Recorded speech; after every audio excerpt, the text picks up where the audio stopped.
Hello, everyone, and welcome to session 11 of the Band of Bravos. I am your host for today's game session. I am Jason Bulmahn, the director of game design at Paizo. And before we get going here, I'm going to toss it around the horn and let everybody introduce themselves and their characters. We'll start with you, James. Hey, I'm James Jacobs. I'm the creative director of Pathfinder. I'm going to be playing Shensen, and I'm still trying not to laugh about what Jason was talking about, what he's going to do to us when he crits us. That's for next week. Only happy thoughts. Only happy thoughts. Maybe it won't happen. Yeah. Hey guys, I'm Maryssa Marie. I am Paizo's web content manager, and I play Ilana Thistlefoot, our halfling druid. Hi folks, I'm Jason Keeley, Starfinder developer. I'm playing Roark Thunderbird, the Tengu swashbuckler, and you'll soon get to see all of my wonderful abilities in the Advanced Player's Guide just coming out very soon if you don't already have a copy. And I am Peyton Smith. I am the social media producer, and I am playing Lorne Barnes. I am the widget extraordinaire there, and you can obviously see all of our names there. And but wait, Jason, what is that ancient tome you wield? Nothing. Put it away, Jason. It must not be seen to the public. It's not July 30th yet. Yeah, that's true. But to be fair, bring it back a camera. I don't even have mine yet. I wish to see its pages, even though I have the PDF right here. Show us, Jason. Oh, if I hold it at just the right angle, the green screen makes it disappear. Jason gets the book. Yeah, no. All right, so welcome Where back were to we? Band of Bravos, everybody. I was going to explain the points. You can see all our names and everything else. You can see our names on top of our little character tokens and all that, so you can see who is who. I think I'm going to try and implement a solution to where we could have a little light up thing now to see who's talking and kind of help out with that in the future. But what you currently see on top of our names are hero tokens, and I see that someone gave a hero token. The Jason doesn't. Oh, Jason Keeley. Never mind. I got really confused. So basically, what you see above us here, what you're going to see, Jason Keeley's token now go up one. These are hero tokens. These are basically made to where we can use them for rerolls. Oh no, a medical check is about to fail. We're all going to die by Ilana. All that fun stuff. So basically, you are able to help out the player survive the wrath of Jason Bulmahn. But if you are wanting to annihilate all of us, Jason Bulmahn also has villain points above his portrait, in which you can see, which he uses those to absolutely destroy us. And I hope you can show mercy on us this day. So, Jason, what do we have going on today? Well, folks, when we last left our intrepid band of adventurers, they had traveled to Kobold Town on behest of the good Goblin King Brightcrown to head there to negotiate some sort of settlement rights over a mine that the band had cleared out in their early days of adventuring, that the orcs came in and claimed soon thereafter. Traveling to Kobold Town to speak with the emissary of the orcs, so that some sort of peaceful resolution might be found. Arriving in Kobold Town, you found the place after traveling a good distance underground with help from deep gnomes, avoiding bureaucratic Duergar. Finally, you arrived in Kobold Town. However, you found the place in the middle of a festival, but you managed to get inside by putting yourselves up as performers. You fought in a gladiatorial ring. You uncovered a plot that was some sort of schism within the kobold faith of the Mother, which apparently venerates some dragon patron from long ago. In the end, you managed to kind of save the day, and you found yourselves put up in a inn called the Cracked Fang. Fortunately, the Cracked Fang had an opportunity for you that you could stay at the Cracked Fang. The entire town is booked because of the festival. However, the Cracked Fang had a tavern in back. Sorry, not a tavern, a lodge in back that they could not rent out because one of the previous tenants had left a mess. And you volunteered to go and clear out that mess, and therefore secured yourself lodging within the town. However, once inside, you found the place filled with ooze and slime and some sort of Oozomancer that had taken up residence in this tiny lodge out behind the Cracked Fang. You managed to deal with this Oozomancer and then set about to kind of explore the town.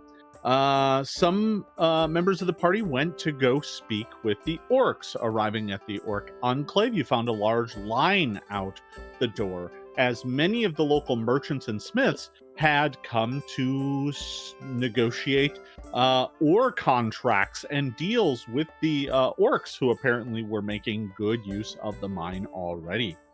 After waiting in line for a bit, you made it up to the front, where the guards at the outside of the enclave told you that the emissary, one Gargetha Clearsight, was not currently in residence at the embassy. And in fact, the emissary Clearsight had returned back to the orc caves to speak with the elders, and they took your name and where you were staying and told you that they would send a messenger to summon you when Gargetha returned. So you kind of left there empty-handed, at least for the time being, and meanwhile, I believe Lorne was out trying to get a rune transferred on a scimitar, wandering the markets. The rest of the party went to go meet up with Lorne, and upon arriving there in the markets, you saw a kind of disturbing sight. Where to here? Making your way down the market street, you noticed a pale elf come stumbling out of a hatch, kind of a cellar door. Looking wounded and dazed. A pair of elves came out after her and looked like they were going to drag her back down into the cellar, but that is when the group sprang into action and fought off these villainous elves. The kobolds, meanwhile, began approaching the elves, chanting "Forbidden." And it's kind of a creepy sight on this market street. And but the party managed to defeat the elves and kind of drag the poor unconscious elf to safety, or dazed. Not quite unconscious, but kind of out of it.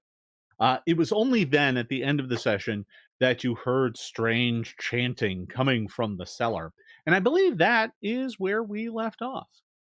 So that's where we'll pick up. I believe on this map, as you can see, there is this flamey burning sphere over here that is probably going to extinguish itself. As a matter of fact, I think it's concentration, so it may be out already. And you threw Grisfell into the body of a summoned ghoul. Hey, that's his fault, not my fault. And he seemed very confused by the entire experience, having not had a body for so long. And I believe that spell's about to run out as well. I do some clapping, like, you're done. And then I assume the body will then dissipate in magical dust, and Grisfell will come back. It just kind of collapses to the ground and fades away, and Grisfell, suddenly the ghostly smoke begins to emanate from the skull once more, and he was like, and you can see him kind of pop his head out, and he's like, "That was really weird. What did you do?" Oh, I just, I provided you a body, a temporary one. Oh, well, good, because it kind of smelled. Well, you see, Grisfeld, I don't want to desecrate other souls, so you're going to need to volunteer yourself up. You know, we got you out of that previous situation. We just need you to pull your weight around this team. I don't know about that. I'm going to have to think about it. Well, it's either you or something else. So we'll pick up right where we left off, which is kind of right in the middle of this moment. What's everybody up to? Did I get a chance to heal my new friend? I thought I did. I believe you included her in some bursts. And I think you might have made a medicine check. I think, yeah, I did a battle medicine, so... Yeah.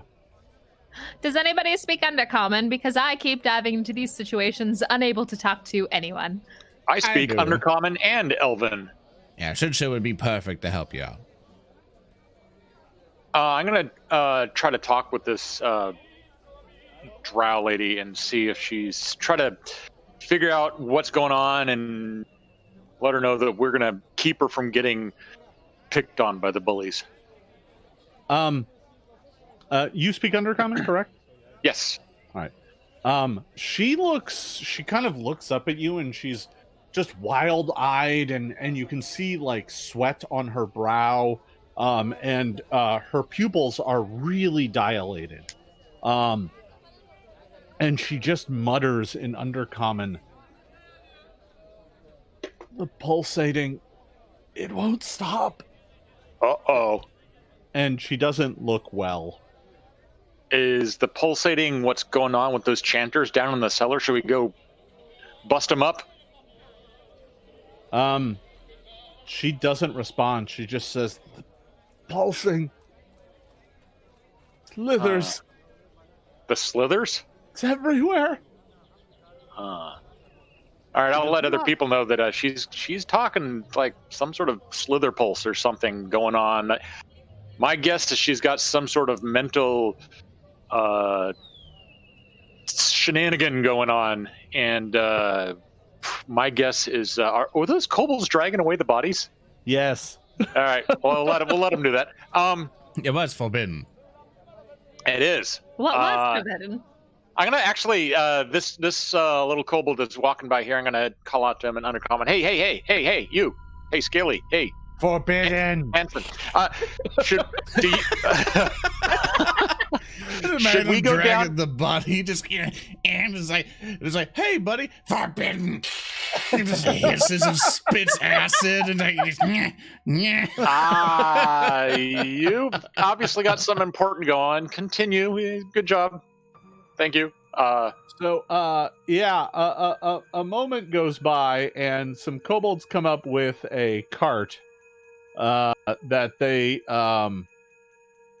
promptly begin loading the bodies up into. Oh. Shensen, do you think you might be able to ask them what's forbidden? I think that might be forbidden.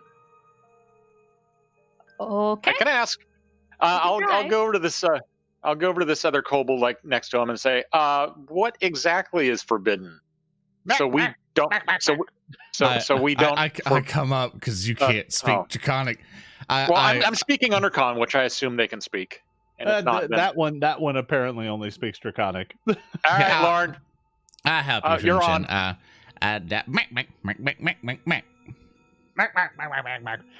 Basically, he says to you that it would be hilarious if neither of you told us what you were saying. Yeah, actual translation. Just message it to me. Just message it to me.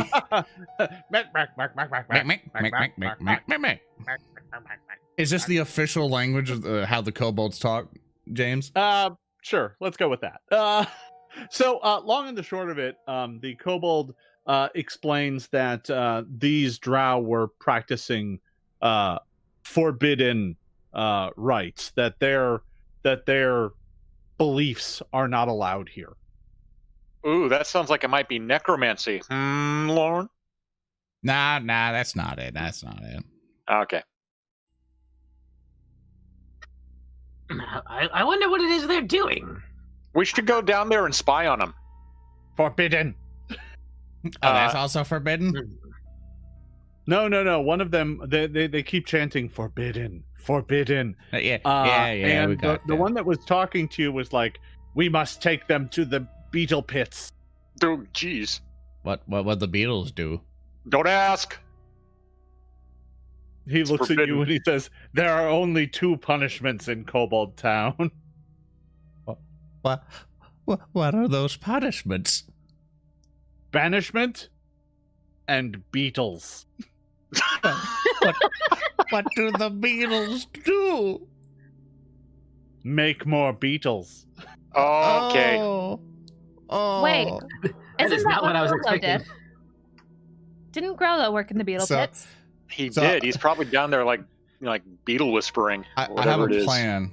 If we ever get in trouble, I'm just going to summon a Gulligan with Gritsfell, and we all have to point to him and say, he did it. Griswell pops out of the skull and he's like, F you. You can't say that, can you? Well, no, I know we wanted a shop day. And by that I mean forbidden. No, so Forbidden you. the kobolds are loading these drow into the back of this car, chanting forbidden. And the rest of the folk are pretty much going back to their business. It doesn't look like the kobolds picked up on the weird chanting coming from down below. Is there a medic or somewhere we can drop off our new friend?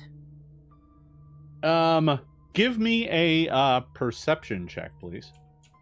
All right, 1 perception. 17? So, you don't know if they're medics, but these boggards over here are selling medicinal mushrooms. Oh, well, that will definitely work. That's a great thing to dose on somebody that's already got like the brain wiggles and the twitchy eye. I was more Boggard shrooms. I was more hoping for somewhere we could drop her off. Well, there really isn't anywhere around here, but you could probably leave her with the boggards at least temporarily. Maybe prop her up on the side of a building somewhere and be like, we'll be right back. Maybe don't move. Or do. I'm not your mom. She actually isn't really responding at all. She's totally out of it. Oh, Maybe we can like sit her over here on this little chest, like make sure there's no fires burning on it. But yeah, that's- like sit her up there and like maybe throw a sheet over her so that people don't bug her. that is a very resilient fireball. Well, That's there's gone. multiple things we can do here. I suspect we want to investigate where she came from. Yeah, we do want a peekaboo down in the cellar because, well, There that's what you do, the cellars. might be I'm more. already over here. I'm already over here. Ah! I see. Ooh. He's got the Beating right us idea. to it, Roark. So Ilana, could you? I don't know if you communicate with the miss down there or Shensen, whoever. Do you mind asking her what's down there so we can prepare ourselves from what might be waiting for us? I did ask her, and she just kind of said, the pulsing. Blah, blah. It squirms eternal. Oh. It squirms eternal, or it squirms a turtle. It's something to do with squirming, and there might be a turtle. It's unclear. She's got this accent that I haven't heard in a long time, but She's clearly not doing well. It squirms a turtle. Well, I do need some time before I can perform another heal on her, so we might as well check it out, and hopefully there's not more. we could all sneaky down there, right? I could Well, squeaky down could there. try, but as everyone was making their way up, Roark, you had already kind of moved over there to investigate. So why don't you give me a perception check? Can do. Ah, there it Terrible. is. The 10. It a is terrible dark 10. down there. I could Sure is dark down there. Even with my low light vision, I can barely see. I tap. squeak. It's a mouse might not be noticed. Let's combine our efforts. Ilana, you scout forward, and I will. And I just go tap with the staff on the ground and cast light onto the skull. And we'll wait up here until you inform us, and then we'll come down valiantly and all that whatnot. I suppose. Squeak All right. twice if you see danger. Is the door even still open, or did they close it after they came out? No, the door is open and it goes down into some dark cellar. Okay. I am going to crouch and peek through the open door first, really quick like. Okay. Looking down into the cellar, that doesn't let you see much because unfortunately the angle of the cellar goes down into a weird basement. You can hear some weird chanting, and you can hear the sounds of Weirdness. I'd say water, but it doesn't sound like water. It sounds like some sort of wet squelching. Oh no. Oh dear. More moistness, Ugh. moistening. All right. And not pest form. There we go. All right, I'm going to All right. form Look, up. reading material. Look at that wall of text. I'm going to take form of a mouse and quietly stealth my way down into the basement. All right. I wish you had a little mouse icon that you could switch over to. That would be amazing. As Jason furiously tries to find a mouse token. There he goes. Oh, yeah. Chee. Hi there. No. Oh, hello. Oh, I'm very That's you. angry. I'm very angry. So I'm not sure I can give you control of this, at least not easily. But I'll have control of it in Yeah. spirit. In the settings and your journal thing for Roll20, you should be able to say has control. Basically Ilana's thing. That's right. Do I get to control the mouse? Oh, you've got the power. I've got You power. soon will control the mouse. You will be the one who brings forth mouse. I All don't right, know. you should be able to move it now. Run it around. Squeak, squeak. Yeah. Do a victory All lap. right, so we'll keep you off to the side here for just a moment. And you are going to go sneaking down into the basement. Can you give me a stealth check, please? All right. I'd like to know, as soon as you said basement, Sirenscape decided to go piano noise. Bong. The basement. The basement. Only right. good things happen in basements. Make Yeah. this easy. With the best form, stealth modifier of 10+. Unless your own modifier is higher. All right. Oh, 10. My own modifier, I do believe, is high. Okay, 13. All right. So that's all right. So that's a 13. Does that give you dark vision? No, it gives you low light vision. Low light. And sniffer. And sniffer snoofs. But the Right. door is open, so can I see at least a little? Yeah. Let me just get it set here. Give me just half a second. It's been half a second. What's the holdup? God damn it. No, let him take that half a second so I can read my pest form again. I think I get a better stealth. Oh, you do. 10+. It's, Yeah. 10+. So it's AC plus your level, level 3. 13, so And, yeah, so in ignore armor checks penalty, yada, your speed is 10 feet. so yeah, if Basically, you rolled a just- 7, Yeah. or no, that was a 6, it looks like. Yeah, your stealth should be 16. 16, not 13. Marvelous. So I'll just roll a regular d20 next time for sneaky sneaks. And just right on time, Jason gets another villain point to combat your mousiness. All right. So you sneak downstairs and can see just a little. Ooh, Ooh, Sneaky, spooky. sneaky. This is what she sees. this is what my So mouse... you can see very little just because all you are getting is the kind of ambient light from up above. It is not much. You get down into a cellar chamber. There are a number of things that are immediately noticeable down here. First of all, to the south, there appears to be some sort of cell, some sort of jail cell, the door of which is slightly ajar. There doesn't appear to be anyone in it, although there is some straw scattered around on the floor. So I'm and going there to is take the... a filthy looking bucket in the corner. In the center of the room, right here, there is some pool, but it doesn't look like it's filled with water. It looks like it's filled with some sort of undulating viscous substance.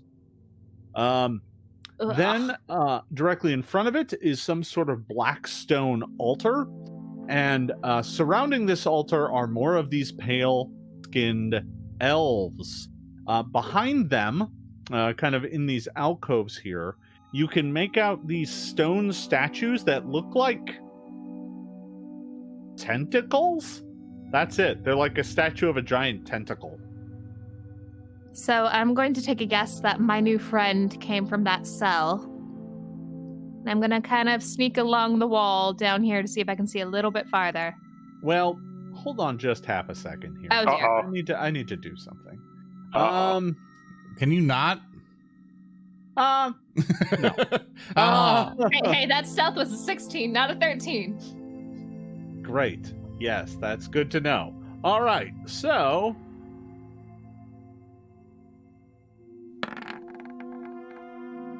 Ooh. okay. Good. That was a low perception roll. Another. So far, so good. Perception roll. Sneaky, sneaky, squeak, squeak. At the very least, we're finding out how many people are peeking back at you. I'm just a mouse. Don't mind me. I creeped in with the door that you guys left open. Well, they might have like cats or owls in here. I could be a cat or an owl. I think I Uh-oh. have one more focus point left. So, you're kind of sneaking along, and you suddenly notice that the woman behind the altar, who is paging through a book, kind of furiously quickly, suddenly looks up and looks right at you. Oh, heck. Squeak. Oh, squeak. Oh, squeak indeed. Do jazz hands. Jazz hands is a I- distraction. Ask for cheese. What do you do? Oh wait, don't talk. Oh yeah. No, that's true. Don't talk. That's right. That'll I'm blow gonna. your cover. I'm. Oh, what do mouse do? Think with mouse thoughts. Press myself against the wall, and I look back. Oh, do I make mouse noises? Do I keep walking? Do I keep minding my business? I'm gonna do mouse things. Don't be suspicious. I'm gonna Oh, so you're trying to fly casual as a mouse. I see. All right. keep wandering, sniff the floor a little bit, maybe scratch my cute little mouse ears. Do you speak Undercommon? Absolutely not. All right. The person behind the altar points to one of the guards and then points at you, and the guard draws a Mousetrap? rapier Oh, and moves forward. Oh, heck no. Oh, I'm gonna back up. I'm gonna go this way. All right. And as you begin making your way for the door, the turn order. No. We're still outside. yeah, the rest of you are standing outside. I'm not even sure if the rest of you who are on the other map can even see anything. No. We can. Not yet. No, you We're can't. neither. Okay, so you actually do not know what's going on. All right. Nope. All her. All right. I need her to So- squeak back up here and report back. So we'll go ahead and put you in there as the giant rat. That'll be your initiative. Go ahead and bounce me initiative there. Yeah. So Ilana. Right. thanks for playing, 30. Marissa. Wow, That's a good natural time to roll with 30. 30. Well, that's pretty good. Roll 20 said not today. All right. Well, as it turns out, you get to go first, so I'm assuming you're bolting back up the stairs. I'm Addie. All right. Goodbye. All right. So we'll go ahead and move that off here. And we'll come back to this map. I've learned um, enough. So, it occurs to me that I'm not sure anyone at home could see that either. Because if Peyton can't see, neither can anyone at home. No, I got to see just a little bit at the doorway. So Oh, I yeah, couldn't see. I could not see her side because you didn't give her mouse the sight, but I could see a little bit. All right. So Well, did we'll have to- everybody else see just like a really dark corridor? There was like one, I think, drow up top, and then there was the pool of scary. Okay, so I got Oh, kind of no. Ilana. I see the mouse. Right. What did you find? Squeak, squeak, squeak, squeak. And You don't speak mouse. You don't know what she's saying. no, I don't. I'm just kind of agreeing with her. Oh, okay, that's fair. Squeak, She ain't squeak, wrong. squeak, squeak. And I will turn back to normal. That's good because you started to see the Roark kind of twitch a little bit. And, Oh. or looking at a little mouse. No, fight it. Ah, it's me. So, from out of the darkness, a tiny crossbow bolt comes zooming up out from down below. Do I get to keep And my that is initiative? going to be aimed at, let's see, it's going to be either Roark or Shensen or Ilana. Lauren, you're kind of out of the way. So As we'll go ahead wizards and all. bet the D6. 1, 2, 3, 4, 5, 6. Who will be All right, struck? that's going at Roark. Does a 20 hit you, Roark? It just hits me. I don't think I had time to raise my buckler in any fashion. Yeah, you weren't really expecting a bolt to be coming up from out of the darkness. Take 2 points of piercing damage. I'm being punished. It's Sorry. true. Oh, I don't get to keep my 30. I thought I heard a comma at the end of that. Oh, wait. Take 2 points of damage. Yeah. Yes. And I will also need you to roll me a fortitude save. Oh, we never do good with these. You do have 3 points. Yeah, I'm gonna respend that. I'm gonna spend that. And you point. know how that goes. Yeah. In Sure fact, does. Thanks. Sure goes. Thanks. yes, Just like the that. curse exists. I sure hope that turned that into a critical failure. Yeah, that's how that's supposed to work. Wow. Okay. Oh dear. Just found a Oh, spot no. where their database doesn't have the rules on it. Okay. Wait, is this You a can just- chance of Jason gets the book? you are correct. Well, Jason is mainly looking because I for- tried to look I up will- a thing that was then just not in the book at all. Oh, we could just So- assume that it like gives you like bird powers, like you can now fly and like, you know, Oh, it gives you bird powers. Is that see what we're mouse in going the with that? in the dirt like at 6 miles away, like a non-allied mouse. Let's be specific. Hey. So while he is looking in the book, I will take this delightful silence to fill in that it was very creepy down there. There's definitely more not friends and Okay. a pool, something not nice. So, Ilana, I have a quick question for you. This is All right. very important. Did Huh. you see any other prisoners down there? No. I didn't see any other prisoners. There was definitely an open cage, which I think is where my new friend Good. came from. There was I- definitely an altar. I straight up go, good. Ladies and gentlemen, I have a proposal. We close the Oh, door boy. and lock it and hope they stay down there. I send an undead inside, and I snap my fingers, and everything inside goes boom. Sounds There's seldom excessive. like, I Sounds don't like a know good that I start. like this. Don't disagree. I don't disagree with you. It's a good plan. It's underground, no collateral damage. Grisfeld gets to have fun. And hinges on them not coming upstairs at all. I mean, wasn't if they able to do, see they're much, more but what if- convinced.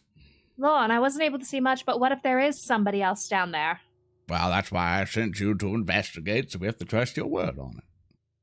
So, really quickly, Roark, you are slowed 1. Ugh. That sounds like particularly unpleasant for a swashy character. Yeah, it is. Well, Ilana, you do make an excellent point, though. Let's do this. Once I summon another thing, then we will very carefully assess the situation. If we find that there are no other prisoners inside, we shall make sure that we are up here, and they are going to be exploded upon down there, if I get the chance. But if not, my safety first. Don't want to destroy the foundations of this building. It might be a residential home. That is a point. Shensen, are you absolutely sure she didn't say anything else? She was kind of mush-mouthed, so Oof, Where and I there's- still have time before I can make her better. Okay. Whatever's going down there is not good. but they definitely saw enough down there to shoot at us from downstairs, so we should probably go, I don't know, knock What some are you heads doing? together. We could always all point at it and yell forbidden. I don't think that works if you're not a kobold. I speak Draconic. We can make sure it works. So, we could try. as you are sitting here talking about this, Roark, can I get you to give me another fortitude save? Sure thing. As it has now been around. Sorry. Oh, that's certainly better. 7. It's better for sure. I'm gonna stand on my 17. All right. You are now. You are still slowed. It does not change. Okay. Yeah. Okay. I know what it's doing now. Okay. Jason puts away the book. Book. Yeah, that's right. Now that I know what that does. All right. So, let's just take care of it. Who knows what else they're doing? Let's help her. Let's take care of it. Who knows? So you're going downstairs? Are we sending in a bomb first, or We No, can. we don't know. We don't know if there's we like. decided against that? Okay. Yeah. All right, All think right, of the people first. Can I get everyone to arrange themselves in the order that you are going down the stairs? There we go. So I'll go first with my shield raised. All right. So let me go ahead and copy all of you, and I will move that over. All right. So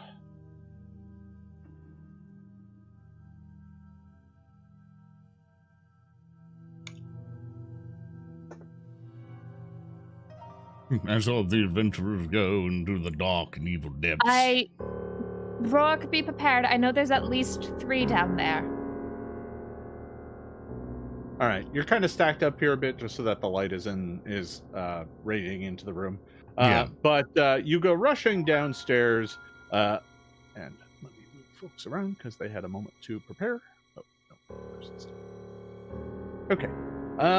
You go rushing downstairs, and upon getting down there, you quickly come to realize that you are in some sort of profane shrine or temple altar.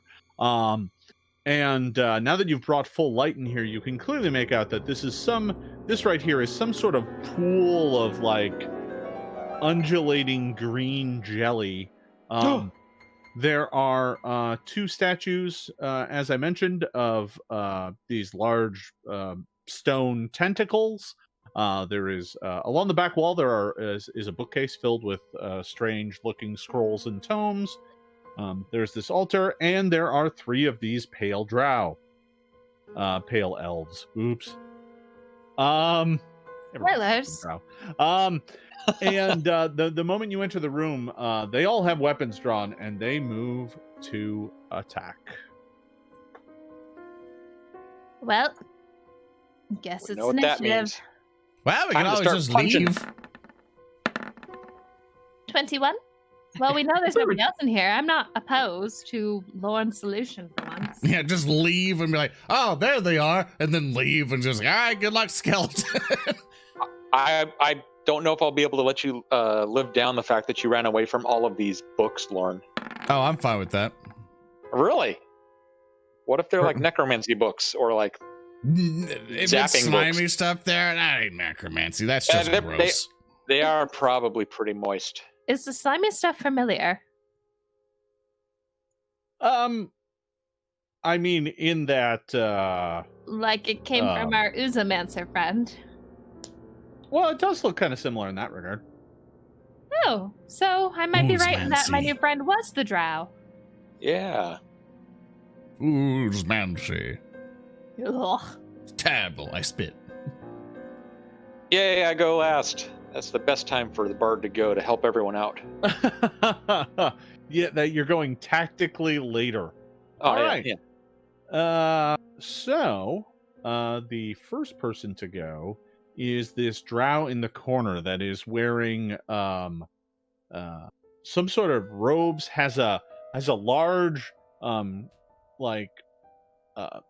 silver tentacle eye symbol around her neck. And the first thing that she does,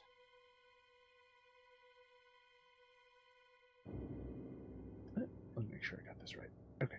You got it right. Don't worry. We believe. Yep. She is going to cast Fear. Oh, She moves her hands in a twisting motion. Her hands kind of undulating, just like the kind of pool in front of her, speaking spidery words. And she points directly at the first person who came down, which is Roark. Roark, can you Woohoo. give me a will save, please? You're just not having a good time today. 19. All right. Well, you are frightened 1. Which at the end of your turn that'll drop off, but you feel terror creep into your soul as she points her hands at you, and then with her third action, she's going to fire a hand crossbow that she had readied at her side, but she's going to fire this at Shensen. Not me. No. Ow! Well, that's a 23. That'll hit. That will hit. Take 3 points of piercing damage and give me a fortitude save, Shensen. Oh, no. Yay, that's all right. Yay. 23. Bringing the energy this Friday. All right, so... Yay. Yay. I say. No. All right. So, you feel your arm kind of go leaden for just a moment, but you manage to shake it off, and it doesn't appear to have any further effect. Lorne, you are at the back, and technically your position right now is 1 square off the map. Yeah, I assume it's like I'm like the 4th square up, like I'm kind of like on top of there. Yeah, so it would go 1, 2, 3, and then you would be right off the map. Cool. Okay, so I'm still technically in range to summon a thing, correct? Because it's a 30 foot for animate dead. So yeah, the only thing is you can only kind of see things. Yeah, it's not super far out. I'm talking only like left and right of in Shensen, kind of maybe. a straight line. Yeah. Or only straight. Yeah, that's fine with me actually. I'm gonna go like, all right, don't worry, I won't blow the place up, but at least I'm gonna get some assistance in here. I pretty much clap my hands, gonna come up, Grisfeld, and I assume Grisfeld's soul is what, and then swoosh, and he goes straight forward 30 feet ahead, kind of like one space in front of Roark to the top right of that. I can try to ping it here, like there. Yeah. So I summon a -1 skeleton. I am not heightening this spell, so this is the based one. So I think a normal skeleton's that. Yeah, that would be a skeleton. So we'll go ahead and drop one of those on the map. There we go. So bam, just a normal skeleton there, and I can go grab my bestiary if you need me to help you with it. No, I got it. Yeah. That looks so happy. I'm here to help. I'm so good. I'm happy to help you. And so I assume at that point I've now used all 3 of my actions to basically do this. And actually enemy, yeah, it's all 3 actions. So at that point I'm like, all right, hit that elf thing. I don't like it. All right. So, agree. yeah, you sorry, I'm just getting the stats up. So large. Okay. Or, so just to make sure I understand it right, so when I summon a creature, use all my 3 rounds, then it goes with 2 actions, right? Or is it summon, then wait a turn, and then go? It goes when you concentrate on it, so this first round it just kind of appears. Okay, got it. So, yeah. So now that's there to at least lower the possibility of extreme death. Yeah, absolutely. But my turn is now done. Correct. Let's see. Ilana, it is up to you. Okay, well, I need to get just a touch closer. Oh, all right. So can I use my first action to move around Roark and Shensen? To about there? Absolutely. Yeah, you can move through other characters. So. All right. I'm short anyway. I'm gonna just go between their legs and crawl forward. All right. All right. Now that I'm within range, I am going to target the priestess, and I'm going to hit her with a fungal infection. Ew. You can re-roll it if you need. You have 3 hero points. Oof. That is a bit low, isn't it? Oh, please be better. There you go. That's a 25. 5.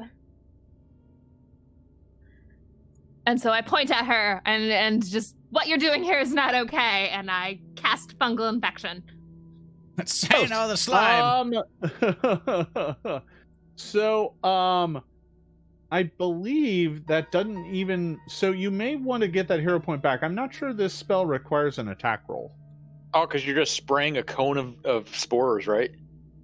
I think you just pick a target. I don't know. I'm going to look it up. This is Yeah, from, it's just a 15-foot cone.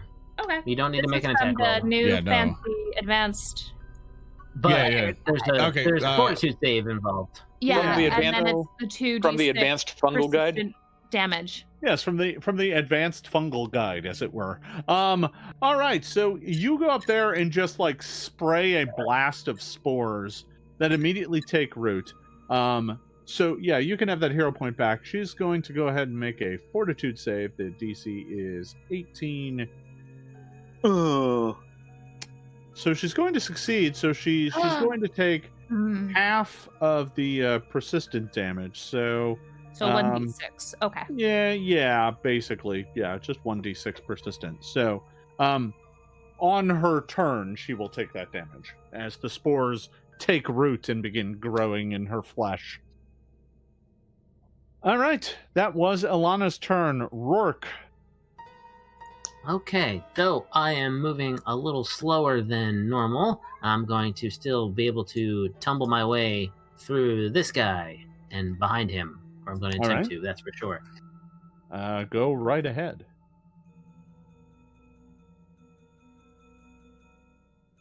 You go dancing around the pool. As you move close to the pool, by the way, it kind of, like, the undulation of the goo tends to kind of, like, for just a moment, like, little tendrils appear and reach out for you, but they don't manage to grab you.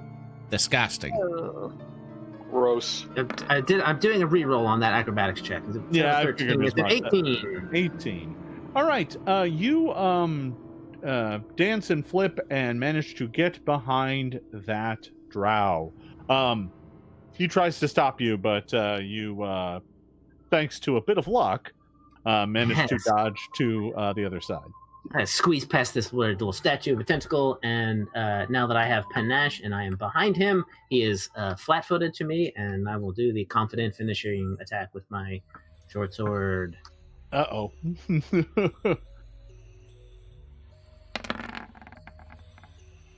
That is a 22 to hit, and that's with that -1 from being frightened already factored in.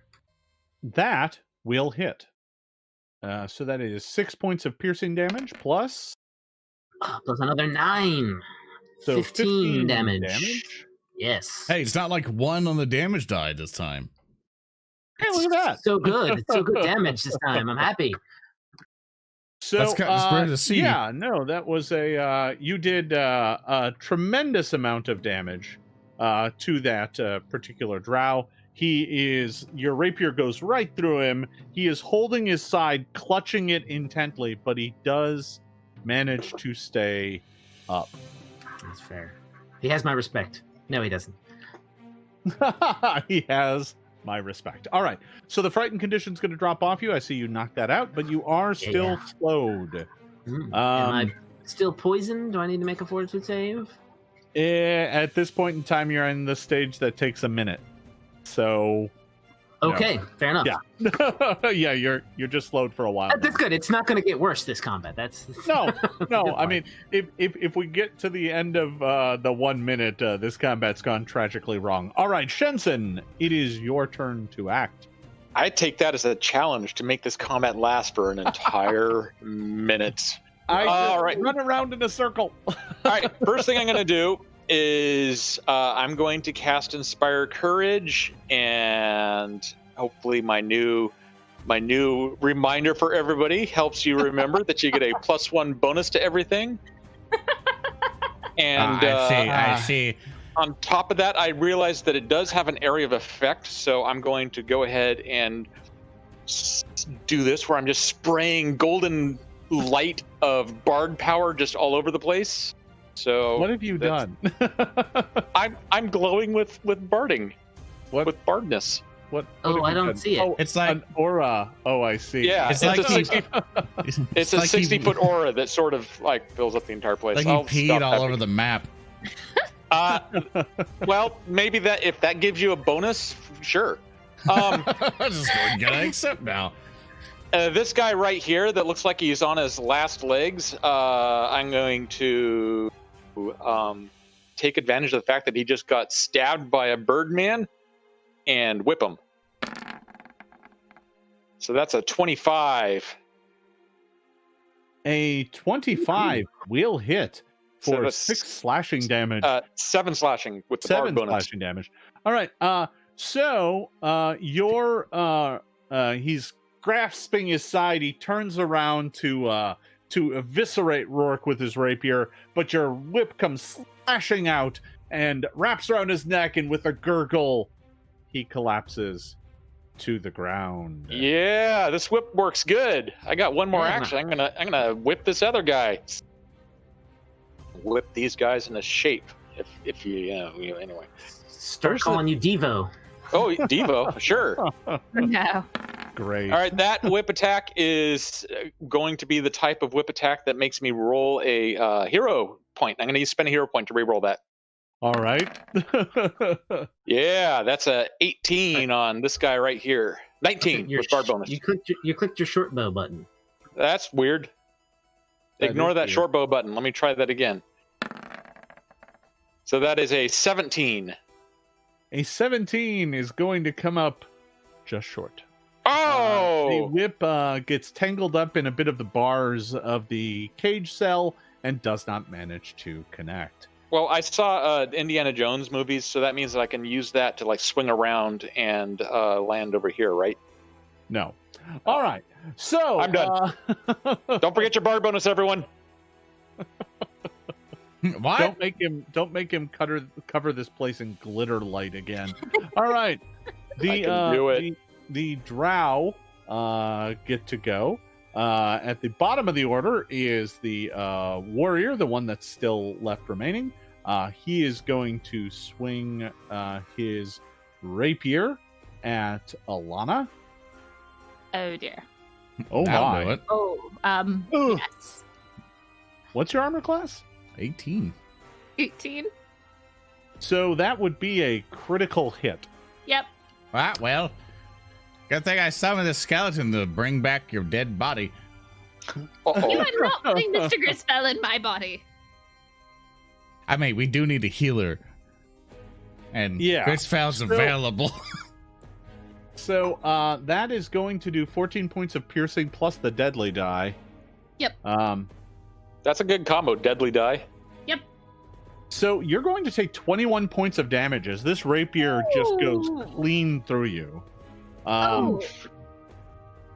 Hissing with delight as he draws the bloodied blade out.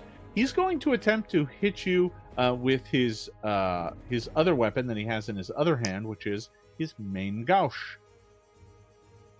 That's going to Okay. miss, and he'll try with that a third time. And that's not going to hit either. So that is going to be the end of his turn. What is that? Oh. I should have skewered you. Ouch. Oh well. Okay. Am I skewered? Did I lose an arm? I'll skewer you next time. Okay. Next up, the other drow is dead. So next up is the priestess.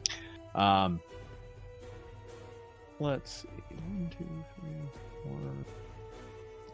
Not quite. That's the yellow pulsation of don't forget she's got continual damage. Yes, that is true. She is suffering from a fungal infection.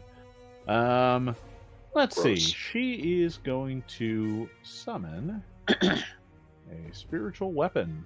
Hey, I can only do that. So she is going to summon up a spiritual weapon that's going to appear next to Roark over here. So we'll go ahead and let's see. We'll draw a little green tentacle that appears no, in the air.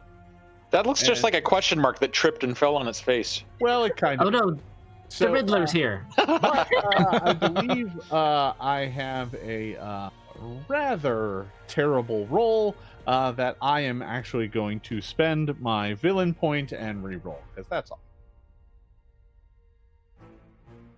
How?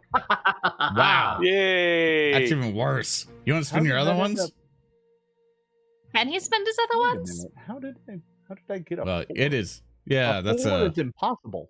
It looks like it's just giving you your die roll without any modifiers. Oh, it totally is. Yeah, no, that's supposed to be at a +7.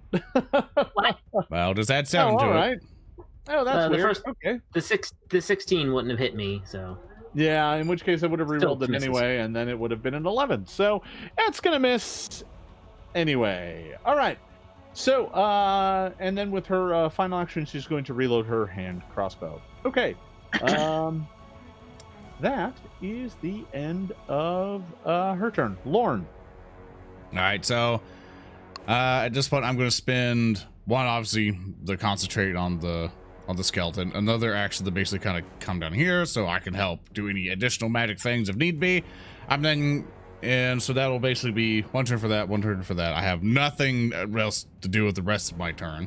So the only thing I can do is do a jig and command at least Gritfell to go like, all right, help out Ilana. She sucks at the fighting part. And just kill the elf that's near you, and then we'll get the other one later. All right, so you command Grizz, and he looks to you, Ilana, and he's like, I'm helping, and then swings his scimitar. Can I hero point my own minions? If you want. Yeah, sure. Yeah, I'll do that. Boop. Reroll it, Grizz. Why do you suck, Grisfeld? He's helping. How do you use this thing? You get the slashy bit on the bad bit. I'm just mortified at watching somebody use the scimitar that poorly. Oh. He drops the scimitar. He's like, this thing sucks, and then just swings with his claw. You're just doing it bad. He is pretty good with that claw. He is trying to help. Yeah, that's a -5, so I don't know how that'll do. Let's see. That is going. No, it's not a -5 because it's agile. It's only a -4. Nice. Plus Going plus to bar bonus. hit. Yeah, And I have minimum no damage because it idea- rolled terrible. Yeah, I have no idea why it rolled 2d4 though. So we're just gonna go ahead and bounce a d4 on its own. That was weird. So it is going to do a grand total of 4 points of damage. Huzzah! Good job, Grisfeld. He hits him with the claw, and he's like, "I did it! I did it!" Yeah, He's use kinda the sword holding next around. time. He's like, "What? No, that thing's terrible. It's all heavy." I use a free action to be disappointed. Why do my skeletons suck? He's like, "Hey, I'm doing my best. I haven't had a body in at least You're doing your few best. You would years." use the scimitar, but I'm not going to get into semantics at this point. All right, you all done, Lauren? Yeah, I'm all done. All right, Ilana. Well, that's really hurt. So I am going to produce some flame right on this gentleman right here. And not hit at all. Oh, do I have a hero point? All right, so you cast Produce Flame right in front of the Drow Warrior, and he swings his rapier at you for free, spending his reaction to take an attack of opportunity. Whoa. Do I not get to re-roll my Produce Flame? Oh, you can reroll your Produce Flame. This is happening regardless. Marvelous. 26. Much better. Even if the damage is only 5. Wait, bar bonus. Damage 6? Yes, bar bonus. 27 to hit. Damage 7 or 6? Yes, that is going to hit. He is going to miss with his attack of opportunity, though. So, Oh. so he is going to take the 6 points of damage. Oh. Yeah. Okay. Yeah, the flames hit him, and he's like, but he's still standing. I just realized I forgot to do my fungus damage to the priestess in the back. Oh yeah. Yeah, let's do that. All right. Fungus damage. Took that, and let me roll to see if it ends. It does. Oh. Oh. No. I don't like that Well, result. That didn't work too well. Well, I still have an action left. I'm bleeding freely, and this guy just swung at me again, and I'm going to take my staff and swing right back. Oh, all right. and that is the second swing, so that is 10 to hit. All right, so you swing with the staff wildly, but do not manage to connect. Roark. All right, It's up to I'm you. gonna just duck under this phantom sword. I'm like, nice special effect, It's but actually not like good enough. It's Ah! actually like a tentacle. Oh right, oh yeah, nice. Ugh, even gross. I'm gonna basically tumble through her, or attempt to. Yay, I'm getting ready to clap for you. Yeah, that's a good roll. 22. Very good. A 22 will succeed. All right, and then So you with manage my to final action. acrobatically flip behind her and around the altar, which you can see now there is this like silver plate in the center of it, and in it there is a dagger coated in old rusty blood. Ugh, Rusty blood. gross. Well, you know, it's dried and it looks rusty. All right. Okay. She is flat-footed to me, and that is I'm using my confident finisher to hit her with a 22. That So if will I hit, hit. that's some extra damage. That will hit.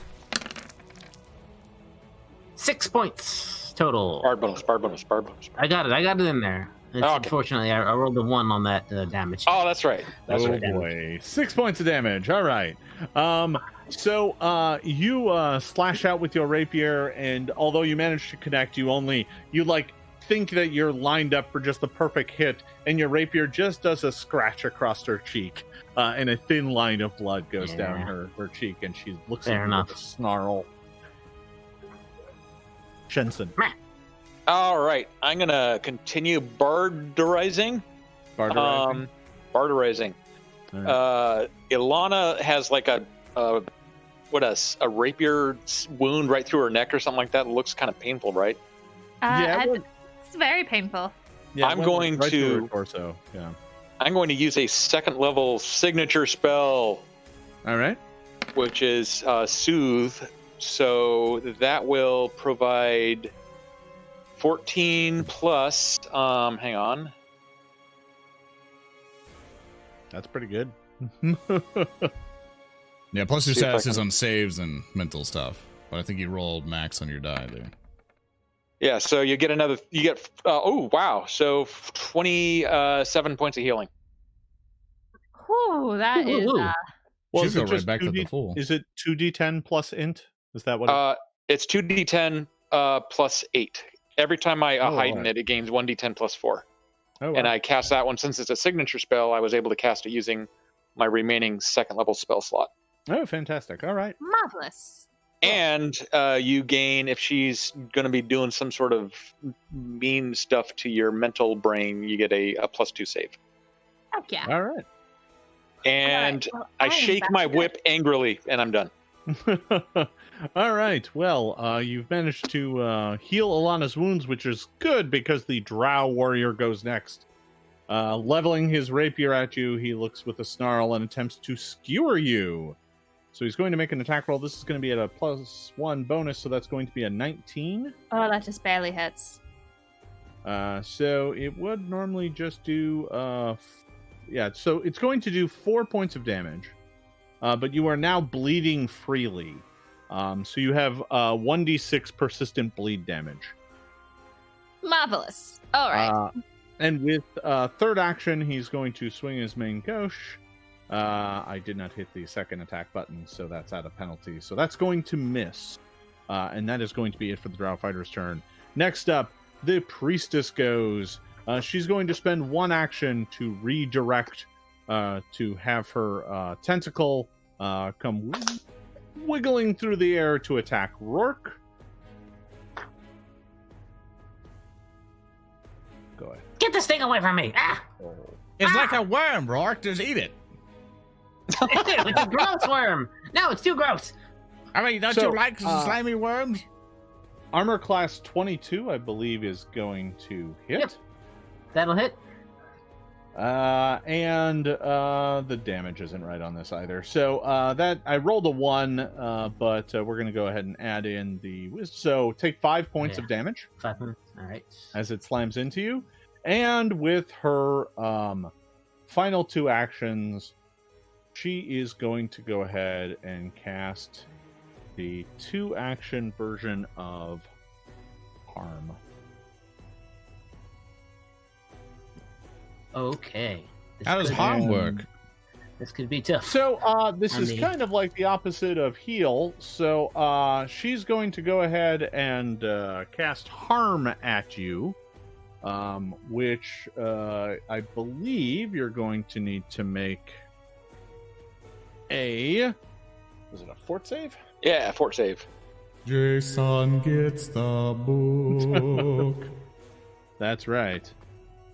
So go ahead and give me a fortitude save there.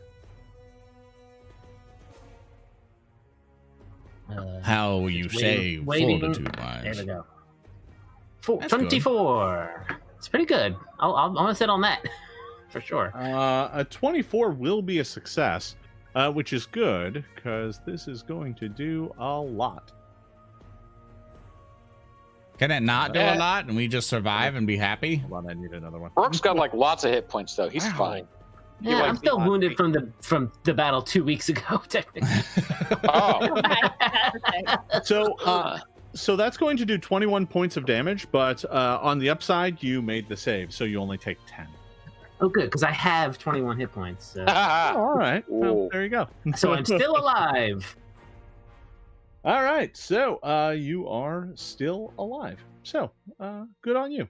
All right, so that's the end of the Drow Priestess. She looks dismayed that you, as she reaches out and your feathers begin to like smolder and burn and fall out as her hand touches as she reaches out with you toward you with her foul magic.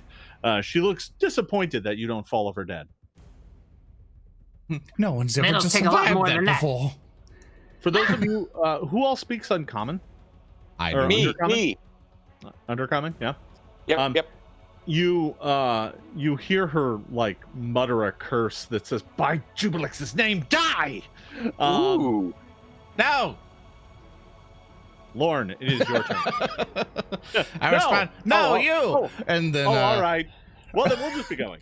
yeah, just leave. Get your bags and head off. All right, fine it's, then. it's to the point I ask everyone, because well, first, as obviously first action, I'm gonna basically sustain the thing, sustain my skeleton boy. I additionally, as a kind of a passive, well, I still have 2 actions left. I can probably do something else different. I can't do range things, which is gonna suck, and he has attack of opportunity, so I can't just run up to him and do a spell because that would trigger the thing. So the only thing I can really do is cast Electric Arc, which will be the best solution for this at this point in time. So I point at the nearest one near Ilana to kind of help that out, and go basically Electric Arc at this point, and they're gonna they need to make me a 19 reflex save, which they probably will 19 make. reflex save. Here we come. 1 fail. Oh. Wow, That was a crit fail. it is a Ooh. crit fail. I don't got any villain points. So you it looks have, like I gotta eat that. you have 2. You have 2 if you want to. Oh, do I?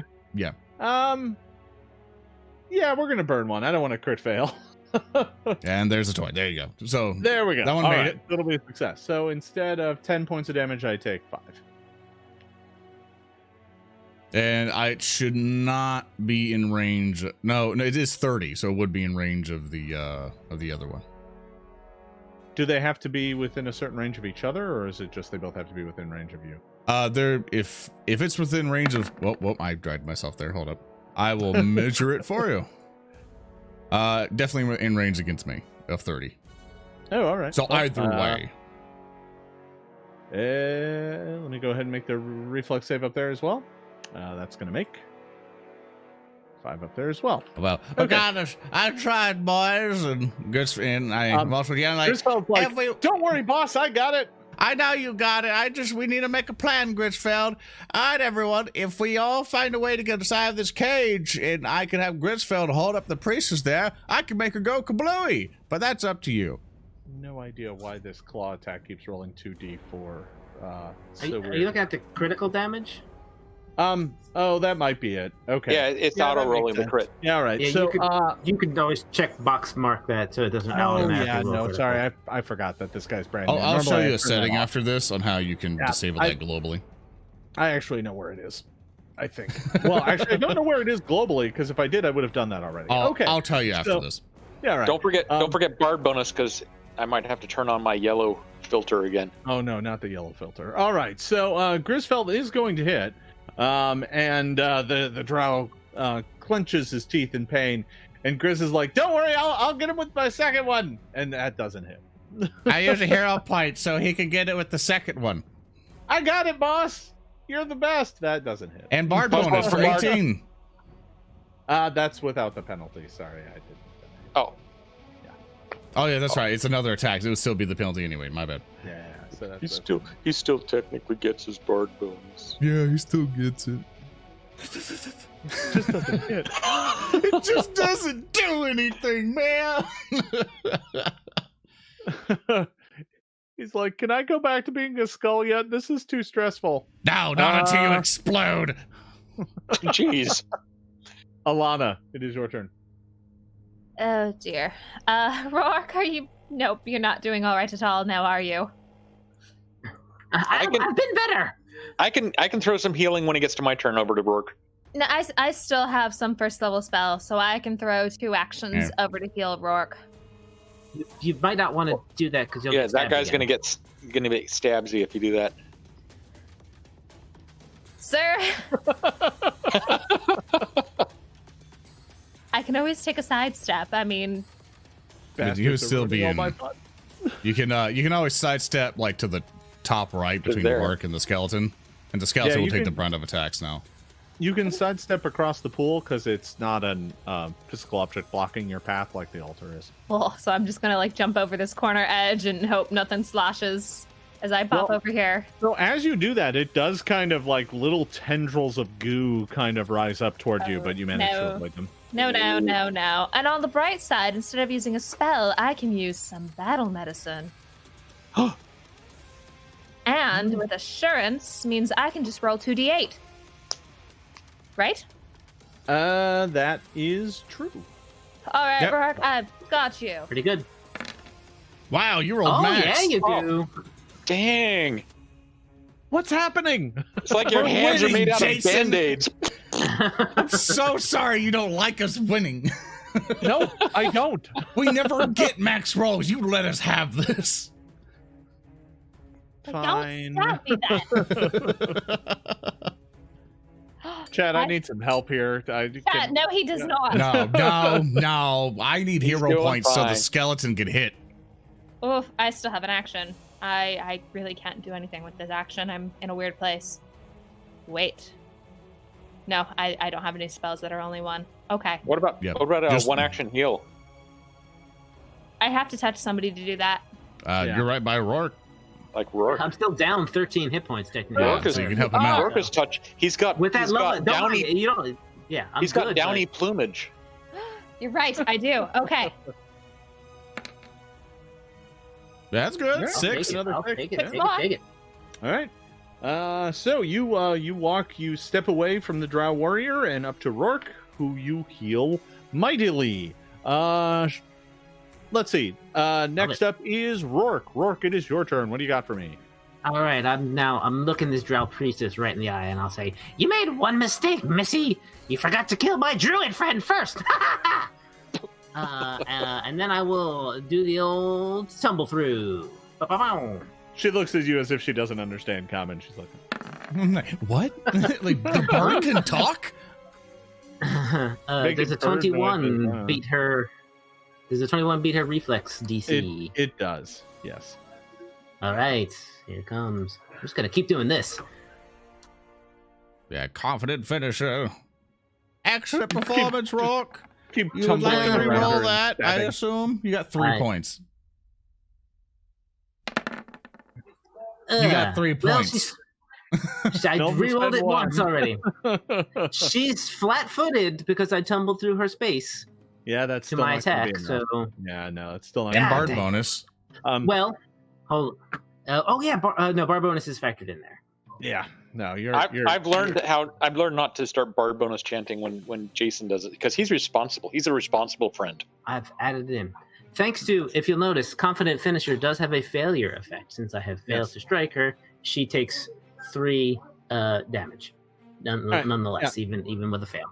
Yeah, so instead of it being a complete hit, it ends up being more of a glancing blow, and you slice at her a bit, but she's still up and fighting. Shensen. All right. I was joking when I said this battle was going to take longer than a minute. It's taking longer than I thought it would. I'm going to use a swift to a free action to do a lingering composition. All right.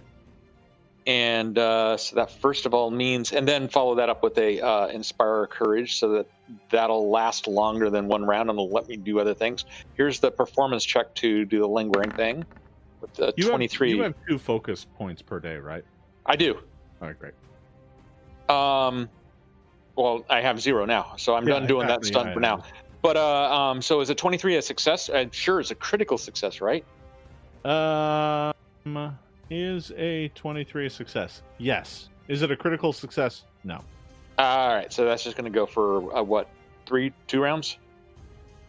I believe so. Yeah, 2. All right. So that's one action. The next action, I'm going to bound up onto the altar here. Boing. Boing. Boing.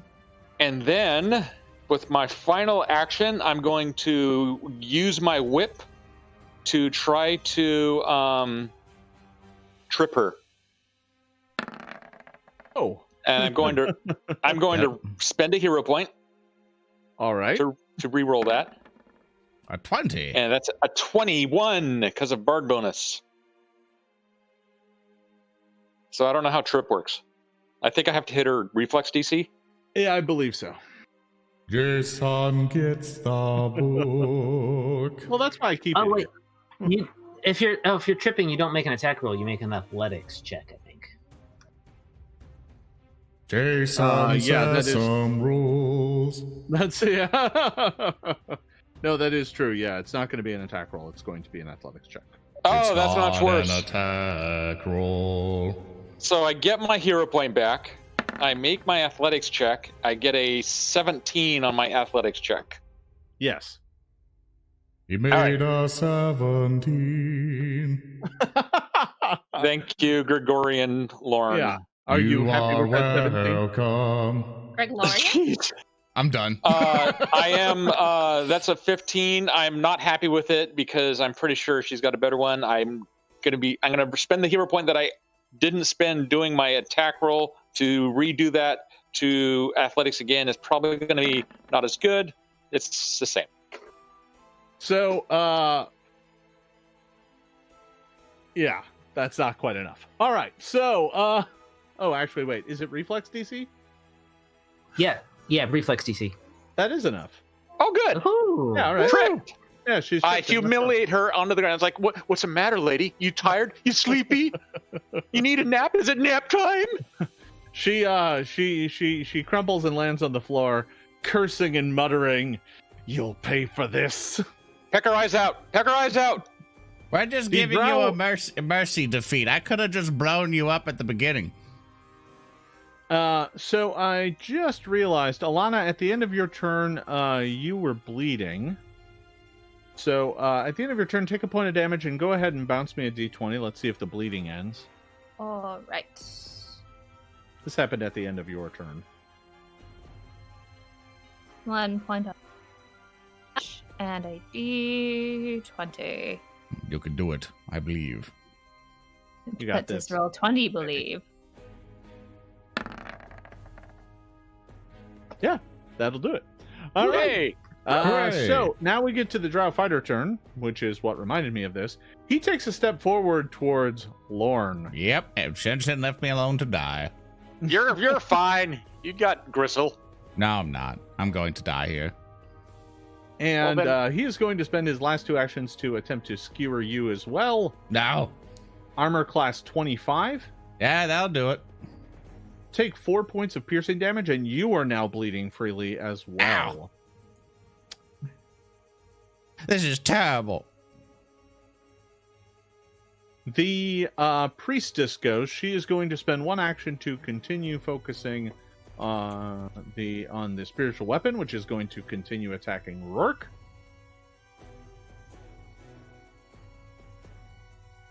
assuming that this is going to roll. There it is. A 9. I'm going to re-roll that. Oh, yeah. And that's an 8. Great. Yeah. All right. And then with her final 2 actions, the spiritual weapon, the tendril, comes slashing out at you, but does not manage to connect. With her final 2 actions, she is going to cast another harm at you. Go ahead and give me another fortitude save. A 9 on the die is. Got 2 points. Yeah, I'm doing it. Don't crit fail. And 1 less. Okay, 1 less. Okay, fair enough. That is going to be a fail. So go ahead and take 27 points of damage as she reaches out to touch you with this arm. Ow. Ow. That sounds like a lot. Is that a lot? No. I'm still standing. Oh, good. Yeah, this was not the AOO version of it. This was the 2-action version of it. All right. Yes. All right. She reaches out and she curses in her breath, just like, by Jubilix, die! Your bones will rot and turn to ooze. And that is the end of her turn. Lorne, it's over to you.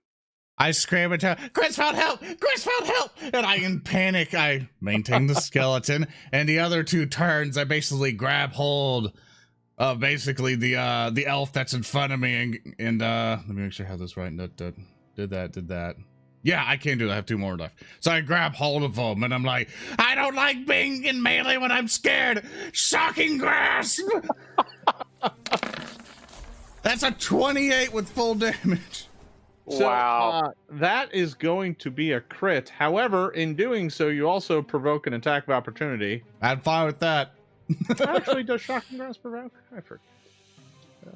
Verbal and somatic. There Yep. it is. And it is an attack. All right. And it's got So bar bonus. Yeah, 29 and 21 damage with 4 additional damage if it's wearing metal. And a 17 will be just my AC. All right, so you're going to take 7 points of damage. He is not wearing metal armor, so but that is going to be a crit.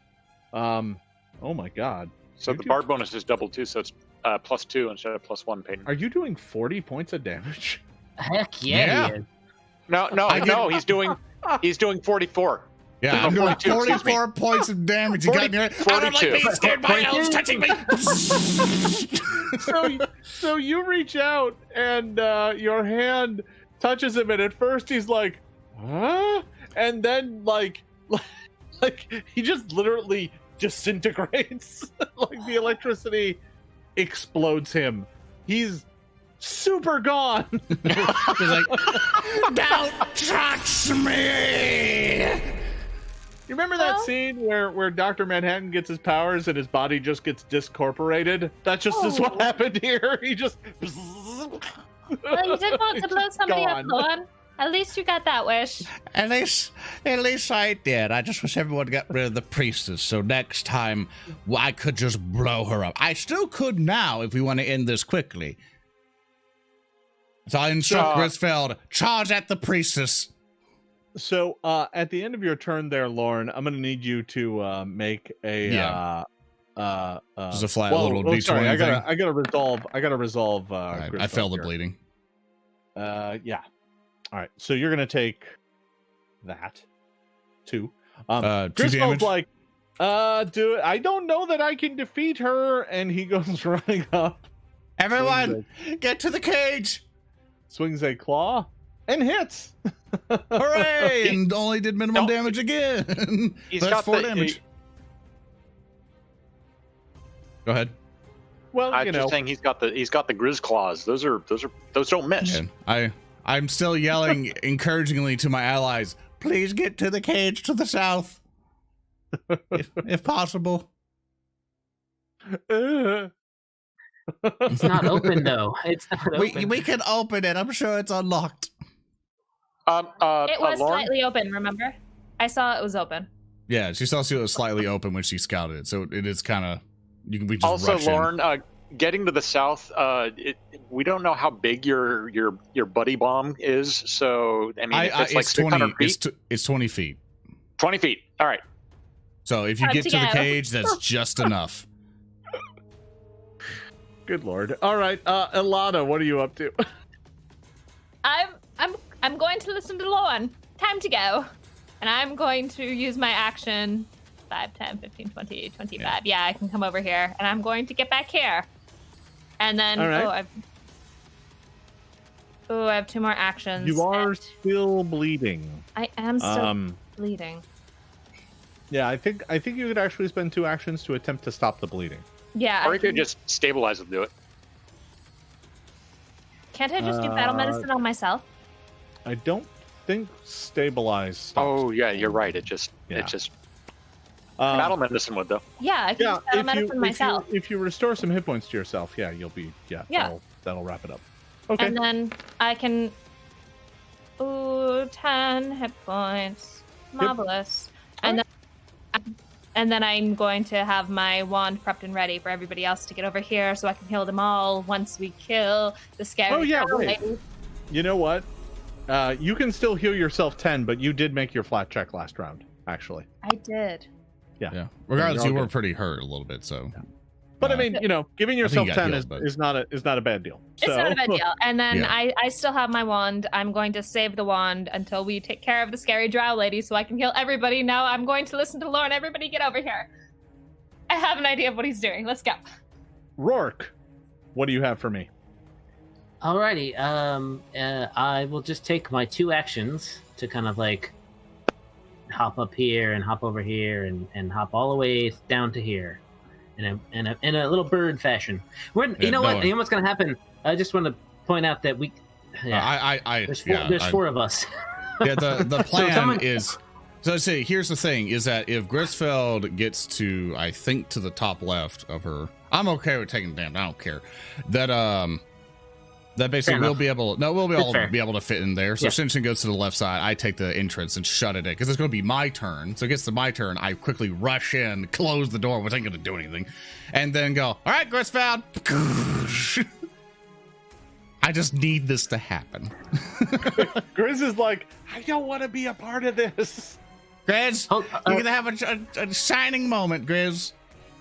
Peyton, aren't you gonna have to spend an action to sustain the summon and then spend 2 actions on your spell to blow him up? No, you're all right. He just needs to get up. He needs to just get up there. It's 20 feet, so I'll be safe. Sure, yeah. And if I'm wrong, I'll take it.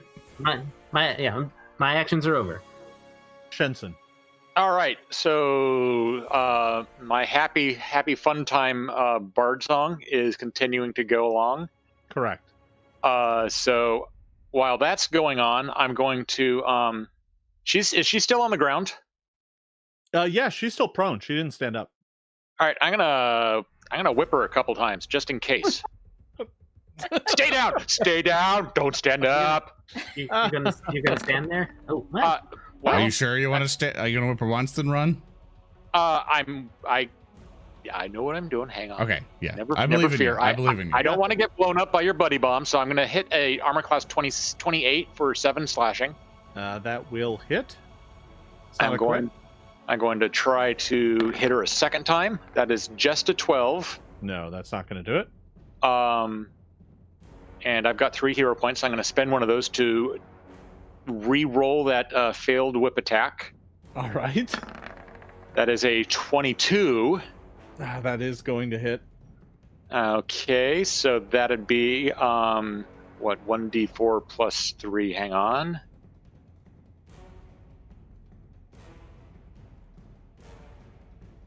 To type this into the thing like a we're hanging on. Like a cave at the edge of our seats. That's another 4 points of damage. Another 4. And all then right, your whip lashes out at her twice as she's down on the ground. With bar bonus on that, would that whip attack be a crit? The 28? No. Okay. No. So then I'm going to go 5, 10, 15, 20, 25, 30. I'm like out. And I'm going to go up. So go running back up the stairs, and there are kobolds everywhere, kind of advancing on this, going forbidden. And I say, don't go down there. It's gonna get loud. This is like going to be one of those Looney Tunes where, like, you know, just like smoke and debris comes up out of it. Yeah. All right. Let's see. Well, the Draco, but this one's so gone. I'm just going to remove him. This one's gone as well. So we'll just go ahead and like those out here. he melts away to save on the processing speed. Oh, they're going to be evaporated. I hope. So the priestess is going to go. She is going to spend an action sustaining her spiritual weapon. And that is going to attack Grisfell. That'll hit for like a damage or like 5 damage. Well, it is a crit. For 10 damage. Actually, it does do 10 because that one actually has a +4 on it. Yeah, So and that's this wisdom 10. thing is like 4 and 10 stuff. points of damage. Is it? Let's see. Doesn't take up space. I'm trying to see if it has a type. It is force damage. No resistances to force damage. Uh-oh. I think I see a flaw in your plan, Lorne. Well, if it happens, come on, Jason. And I'm upstairs going, it's going to be so exciting. There's going to be an explosion. There's going to be fire. Oh, check it out. This is all we saved up our special effects budget. Oh, yeah. All right, Lord, do it. Appears back at the staff and he's like, did I do good? No, I have words that I can't say to the general public, and I would say them about 50 times. No, you failed me. Are those words? Darn it. I'm Not his fault. But I hit people with my claws. Whatever, Grisfeld. The drow priestess, who is down on the ground, horribly wounded, moves her hand in an undulating fashion and points at you, Lorne. Mhm. Give me a fortitude save. Okay. As wounds begin to open up all over 23. your body. That will make it, which is good, because this is doing 2d8 plus 16 points of damage. So that would be 27, but you're going to make it, so only take 13. Okay, that is I feel kind of woozy. I feel a little unsteady. She chuckles and laughs. Yes, cluster yourselves in my cage. As she looks like she's about to try and get up off the ground, but she ran out of actions. Lorne, it's your turn. I'm mad. I use my reach feat and also do shocking grasp. I point at her, just angry as all hell. Aww. And hopefully this all works because I'm highly not happy about things. I am tired of it, and I'm going to re-roll that. Yeah. You ruined my moment! Shocking grasp! But I just range speller, bam! Shocking grasp. Well, the 20, am I still ranged in Bard bonus? 21? Yep. Yep, 21. Yeah. Well, actually, hey, hang on. Let me Just make say sure yes. of something. Because there is an area of effect on the Bard thing. Yeah, you're still good. Yeah. I'm still in. You're still in the delightful yellow. So your electricity arcs out from your fingertips, dances across her armor, and she shudders and collapses to the ground. Her vengeance denied. All right, guys, it's going to happen any moment. It's going to be explosion. It's going to be like plumes of smoke, and then from downstairs we hear this. Bzz, ah. Yeah. Are you going to do it, Lauren? Are you going to do it? Roark comes walking up and is just sort of shaking his head. I hold up a hand to him Not now. Why wasn't? Was not it? Now. Was it? Not now. I don't want to She's hear it. still here. While they're doing that, I'm going to creep closer to the undulating pool and just. Also, I guess I take bleed damage or something. Let me see if I make a check. Okay, I bleed out and I fall to the ground. Oh, marvelous! Everybody is here. Does somebody have a stick? We need to poke Lauren. I have a stick and I can do something slightly better. Oh, good. I have a hero point. I can do more better than that. Okay, you spend your hero point. Hero points don't reroll damage. No, you can How's only it do feel? D20 rolls. Yeah, Yeah. no, yeah. It's you're healing us 2 points of damage. 2 points. Yeah, so now I'm up at 2, I guess. Oh, I was And gonna say, and I can't re-roll that heal. No. No. Ugh, darn it. Only Okay. d20s. No. All right. Yay! I'm 1 away from my maximum hit points. Thank you very much. Well, the folks in chat just caught me in a bit of a mistake there. The harm spell doesn't get the bonus damage when it's dealing damage, so it doesn't get the +8. It just does d8s. So it didn't quite do as much. That wasn't as dangerous of a fight. Well, we Yeah, survived. no, I know. I forgot that we changed that on the harm version because otherwise it was way too good.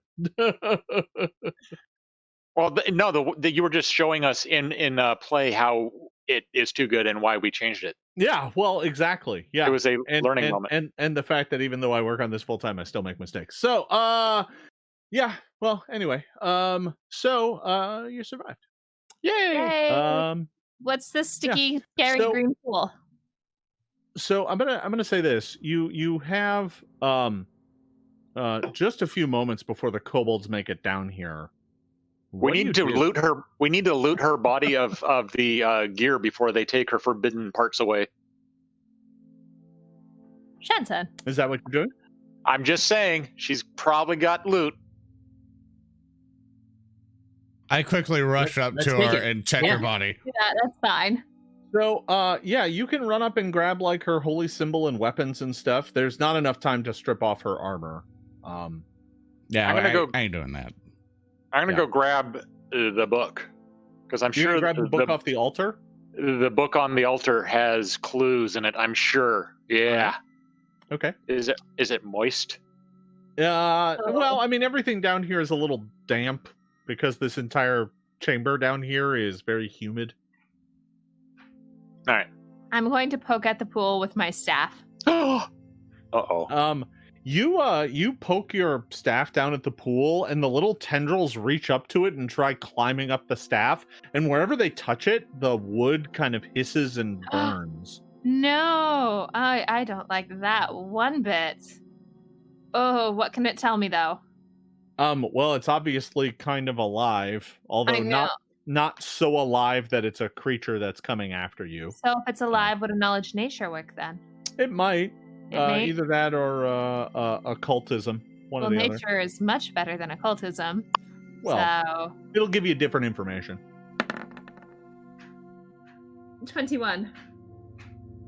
Well, you're pretty sure it's some sort of ooze or slime. It doesn't look like it's naturally occurring. It doesn't look like it's just, oh, it's cave slime, right? It looks like they specifically cultivated this. So in that, you don't know much else about it. Okay. Is it probably- the same? It's probably tub sludge. Tub sludge. Wall? Tub flub. All Is right. it the same slime from our Tub glub. Ozomancer friend? You're honestly not sure. You guys, I'm just gonna curl up and take a bit of a nap. Oh, do I have to make another fortitude save at some point when my minute's up, or am I cool because I made the first save? No, you're fine because you made the first save. Okay. So Roark is looking really not too good because of the poison.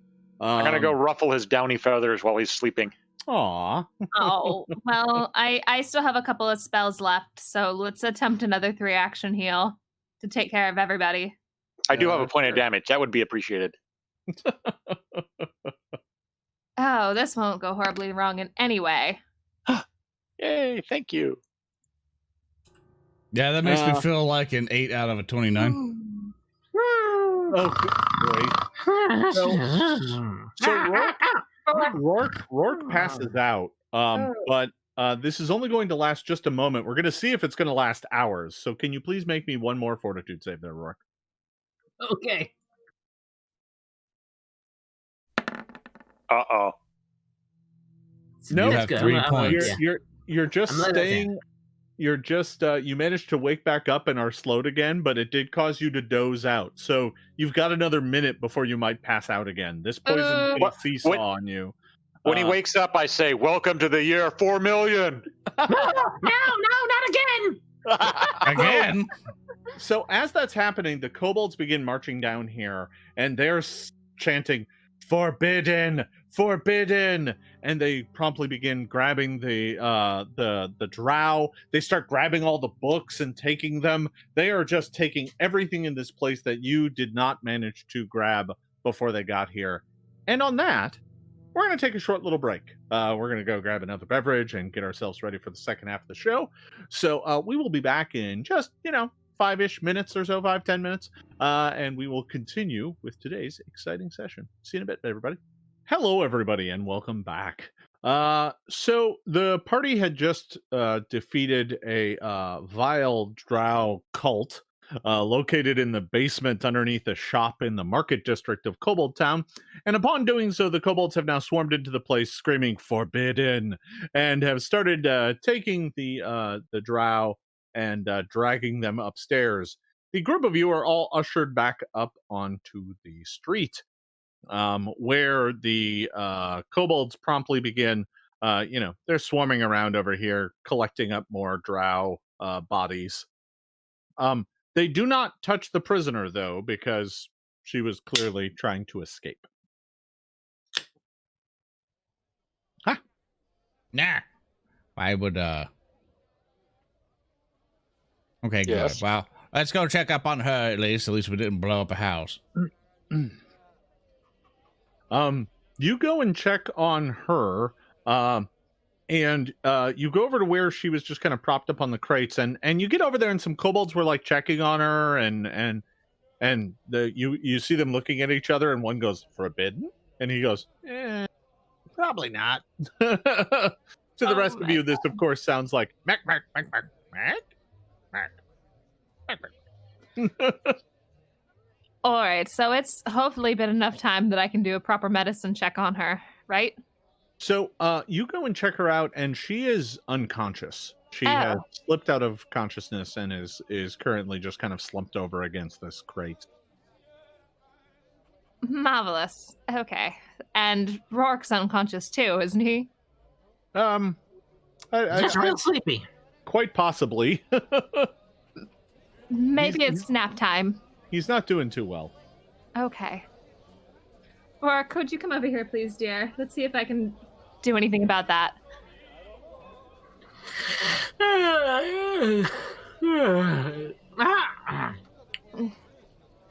All right, how about a proper medicine check this time, see if we can do anything about that. Or is there something else I need to roll to take care of the effect?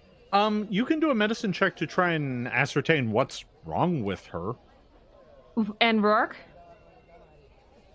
Roark has been poisoned. I mean, you saw that happen, so... Yeah, okay. You can attempt to treat the poison, but, that may give him a bonus on his fortitude save. Oof, let's do that. Roark, she's unconscious. Hopefully she's not going anywhere soon. Roark is my companion and still alive, and hopefully I'd prefer him to be awake. Why did I roll that? I had assurance, but also 23. Well, this isn't making a standard medicine check. The DC may be higher. True. So, yeah. You have to be, like, the DC that you know is treat wounds. But when treating poison, it is slightly different. So, what did you get? You got a 23? 23. All right. So, Roark, you're going to get a +2 bonus on the next save against this poison. Should I make that now? Sure, why don't you go ahead? I'm ready to catch his head if he like falls asleep and is gonna bonk it. All right. How kind of you. I'm helping. Yeah, which is I good. fall asleep again. Because he fell asleep. I will also hold your feathers back, and if you start throwing up, I don't know if birds can throw up, but if you do, Yeah, birds can throw up. I have seen it. oh, he's so cute when he's sleepy.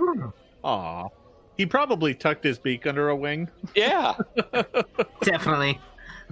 Yeah. Aw. Do we just see like his hat moving a little bit? Ah, The feather on the hat is just gently waving in the breeze. Okay, All we right. should probably bring this lady back to The cabin. the creepy, damp freak show cabin or whatever it is we want to call it. You know what? There's nothing down in the hole anymore. We cleaned it up all right. I'll take it over not having anywhere to stay at all. That's true. That's true. It's a fixer-upper. So, the kobolds come up and question all of you about what happened here. And assuming you are just honest with them and tell them what you saw, they are like, all right.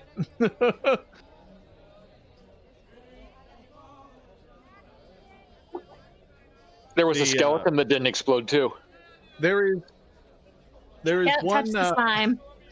We had the skeleton that we wanted to have explode, and then it didn't, and it was boring, and I didn't like it. Yeah, it sucked. The kobold that is talking to you says, "So you don't know you don't know her?" No. No, she I think was a prisoner of these slime demon cultists. Well, she is Probably. now my friend, so. Probably a sacrifice or something. Usually how it goes. They're like, well, we can take her to the Temple of the Mother if you'd like. Yeah, that'd be an excellent place. I assume she would get room and board and food and whatnot and get put to work. What? Put to work? Yeah, she'd work for gold. Get a job. The kobold goes, well, they will nurse her back to health and release her. I mean, Well, that's good enough for me then. As long as she's getting taken care of. these others, though, they go to the Beatles. That's The where they Beatles. belong. That's where they belong. Do they need like money or something like that to pay for the services of the temple? I'm asking the kobolds. The kobold that appears to be in charge is like, no, they will help all. That is what the clerics of Well, the mother do. Regardless, Shensen, I think you have an excellent point, though. Where when she gets out of the temple, she might need money for room and board. So, just give her 10 of your gold, then. The I will kobolds are actually- like, what? when I'll just go check up on her. I mean, it's not like this isn't a society, where you send somebody off and then you never see them again. You can go check up on people. Why would I ever do that? You don't have to because I will do it. I'll take care of the friendly Well, stuff. here's 2 gold just- for you to give to her. I give just Shensen worry- 2 gold to give to her. I pocket that gold and then you just worry your whiskered head about blowing up whatever comes next. I'm like air hand signaling for Shensen to give that one the gold. I'm watching this back and forth like it's a ping pong match. All right, I'll The give her kobolds 2 are gold. just watching all of these rich adventurers throw around gold coins as if they were candy. I'll tuck a couple of gold coins into her pocket or whatever. Does she have pockets? Is she wearing like slave or like prisoner robes? She's wearing she has like a shift and like breeches, but it's all kind of ratty and moldy. Oh, goodness. I'm going to take my cloak off and wrap it around her. And what were they saying? What's going on? You're throwing gold around. What's happening? She's going to be brought up to the temple, and they're going to take care of her. And Lauren thinks that she's going to need to, work in the temple mines or something like that. I don't understand that part. But he gave after they're me done 2 taking gold. care of her, she's obviously going to be out of a job, and this is going to be enough money to help her survive the town if she needs to get supplies or food. When you get abducted and taken prisoner by cultists, they don't steal your job away. That's not part of what happens. They just, you still have it. Ask her if she's got a job then. She's asleep. And her so up. is Roark. Like, At the moment, they're probably Are better you equipped just to gonna handle her take than care of her? us. Because that's okay too. Yeah, I'll take care of her. No.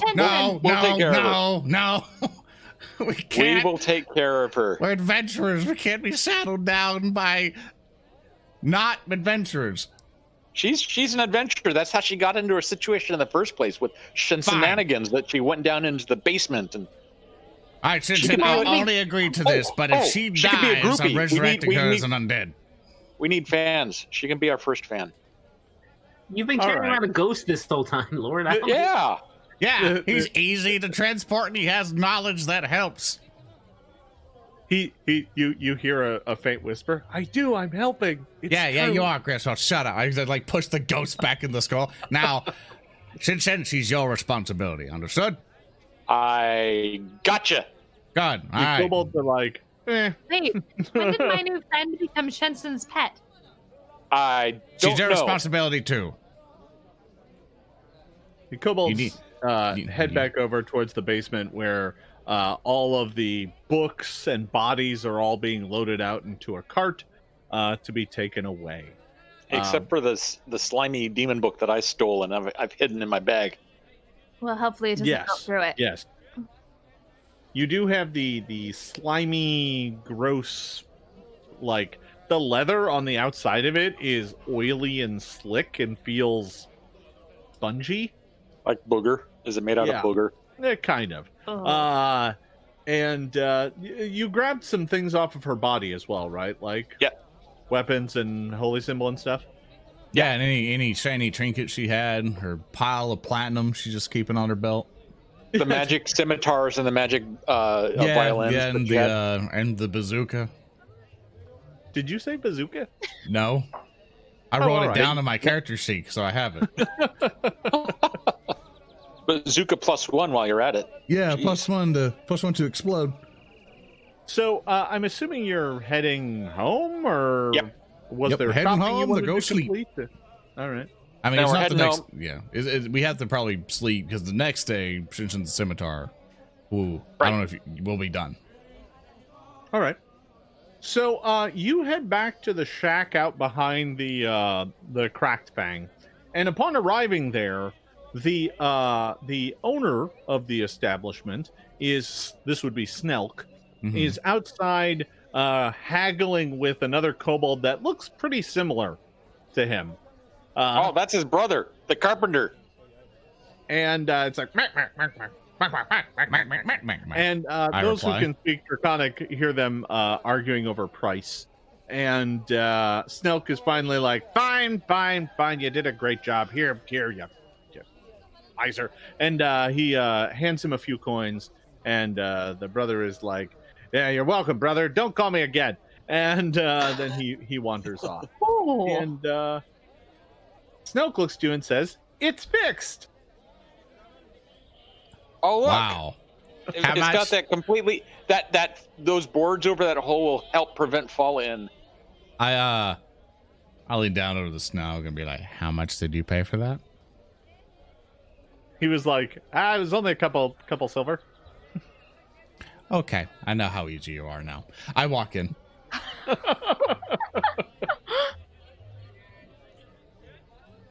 All right, we should put our new buddy on, tuck her into the bed so she's all comfortable. And are you still falling asleep there, Roark? Just sleepwalking the entire time. Yeah, you I need have to like give me a another feather. save. Hey, wake up! Oh, I don't know. Am I at this point? He's been making his way home, and like every minute or so, he passes out for a few moments and then gets back up and keeps walking. Huh? What day is it? We're just kind of lightly guiding like a sleepwalker back to bed. Yep. That's been me in real life every day of this quarantine. Take a couple Real. steps. I'm just kind of take a little bit of a nap. And Yep. Sounds familiar.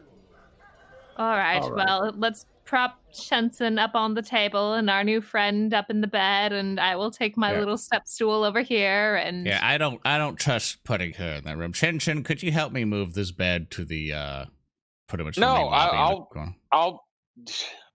You need to be in a smaller room because the vapors will accumulate more efficiently and help you recover from your traumatic experience in the slime dungeon.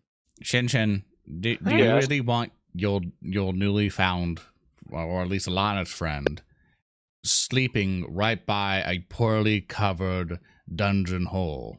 There's 5 solid planks over that dungeon hole.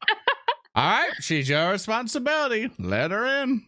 Or we could move her into this room here. With the bed? Yeah.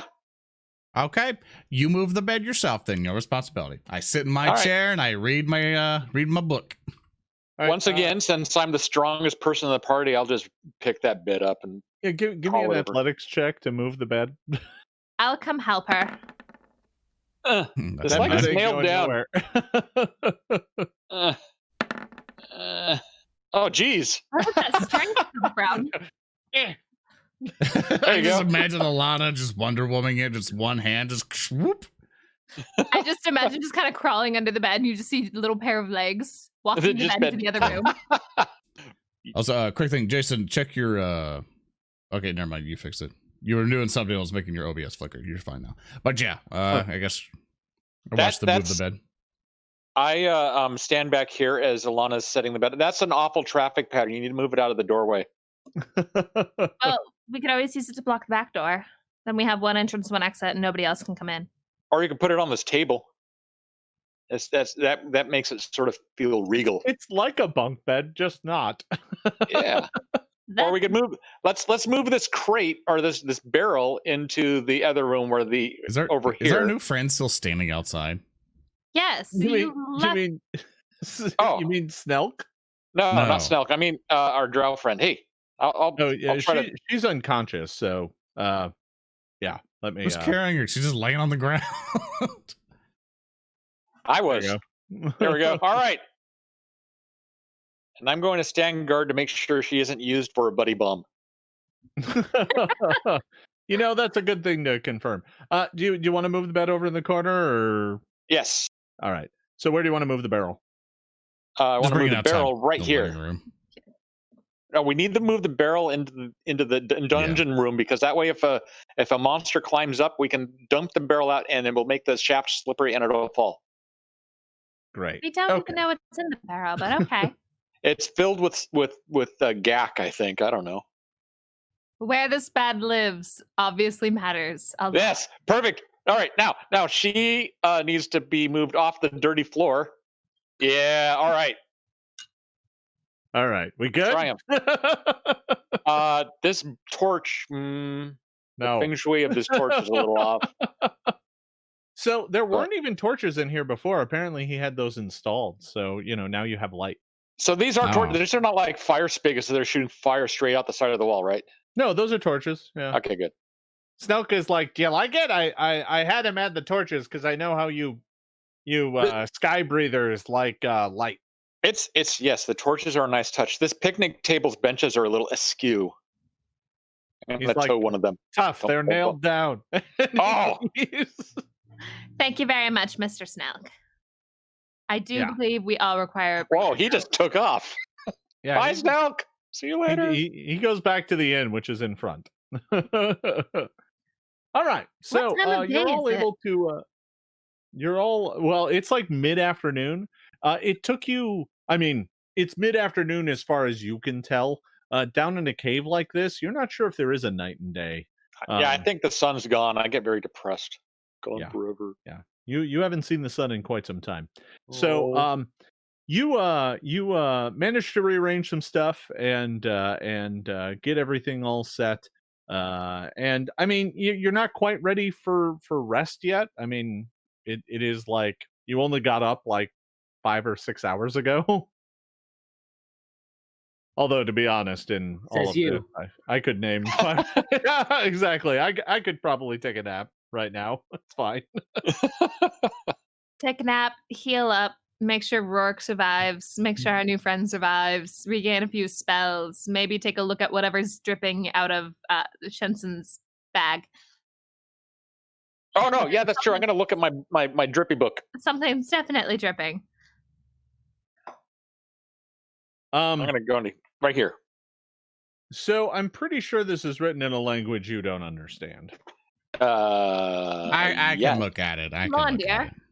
What? I speak 4 languages: And those are? Common, Elven, Undercommon, and Aklo.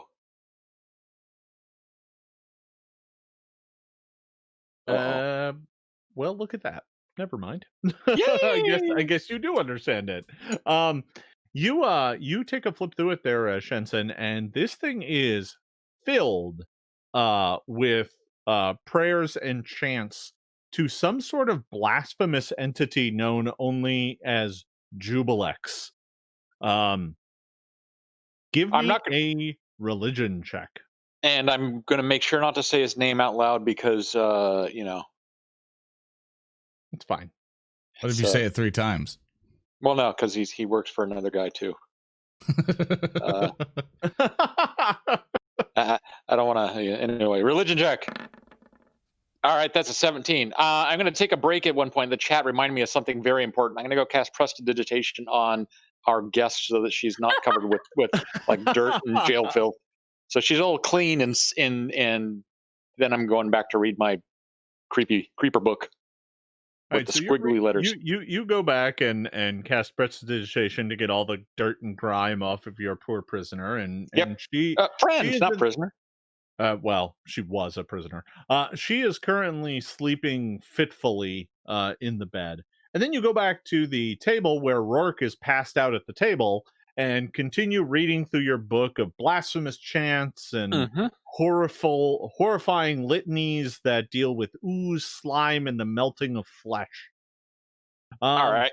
Reading through Neat. this, it becomes clear to you that this Jubilex is some sort of foul lord that dwells in some place called the Abyss.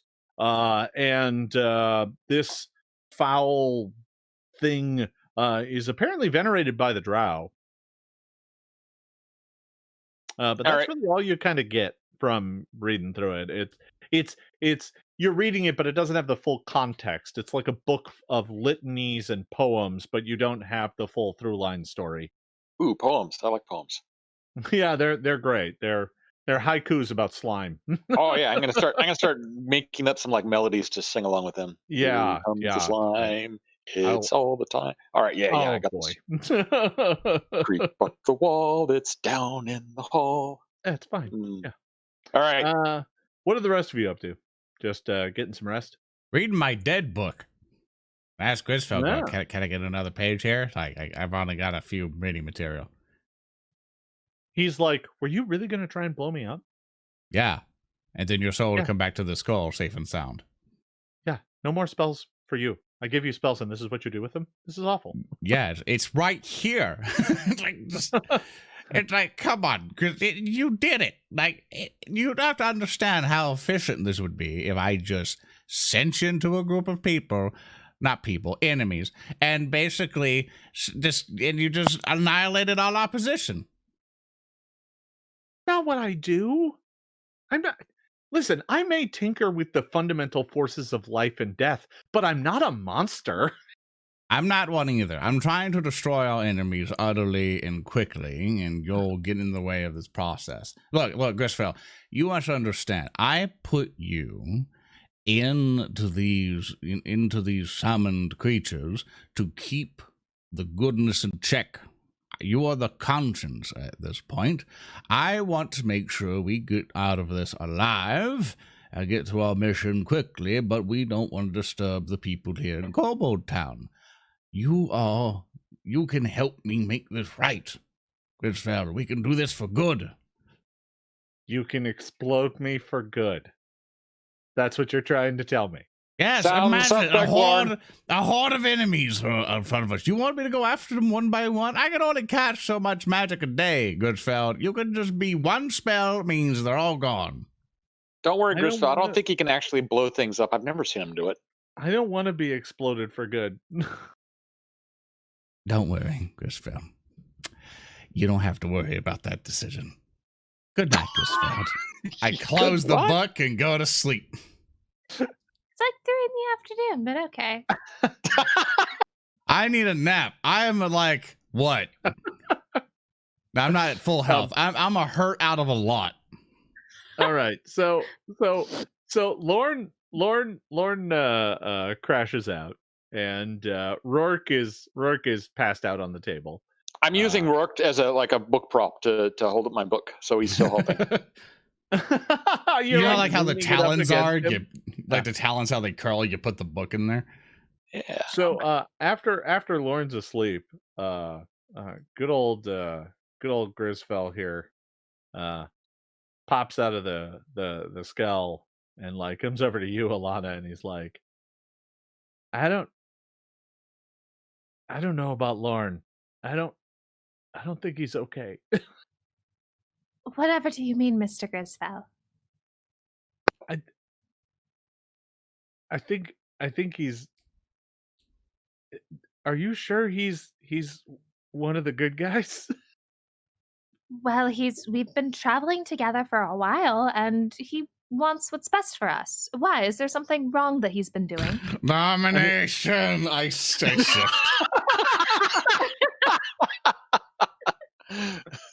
No, but I mean, like, you've never seen him like wearing skin or anything, have you? Just his own. Wait a minute. Yeah. How do we know? How do we know it's his own? I'm just saying.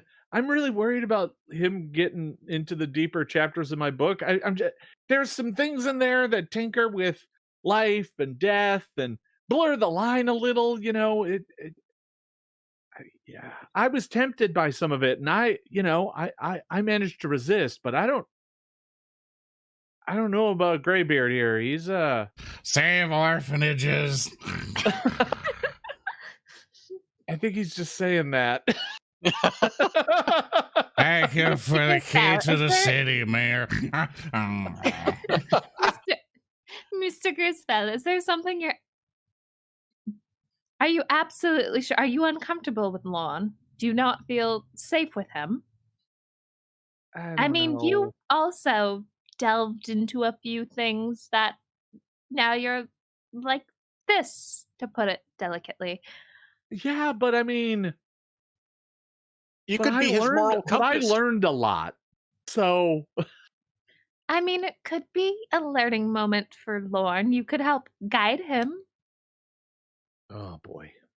As we're talking, I'm like preening Roark's feathers and brushing them down and making sure everything's in place.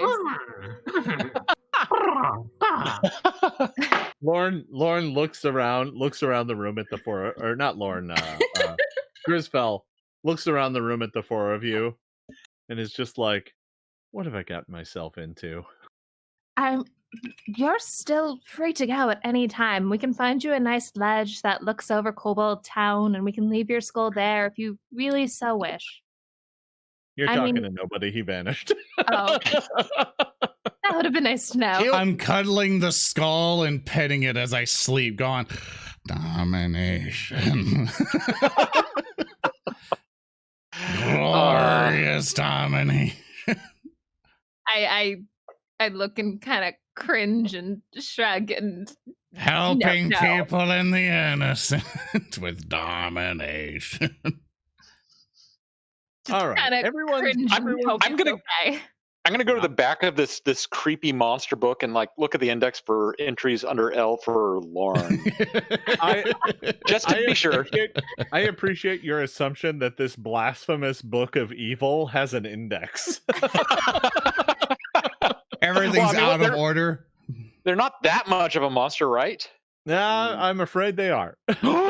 Nothing's in alphabetical order. The glossaries are like 6 and then 15, then 2. Yeah, it doesn't make any sense at all. All right, so you're all able to get some rest. And this rolls through most of your afternoon and into the evening. And that night, good old Snelt comes by. At night? He comes by with food. Thank you, Snelk.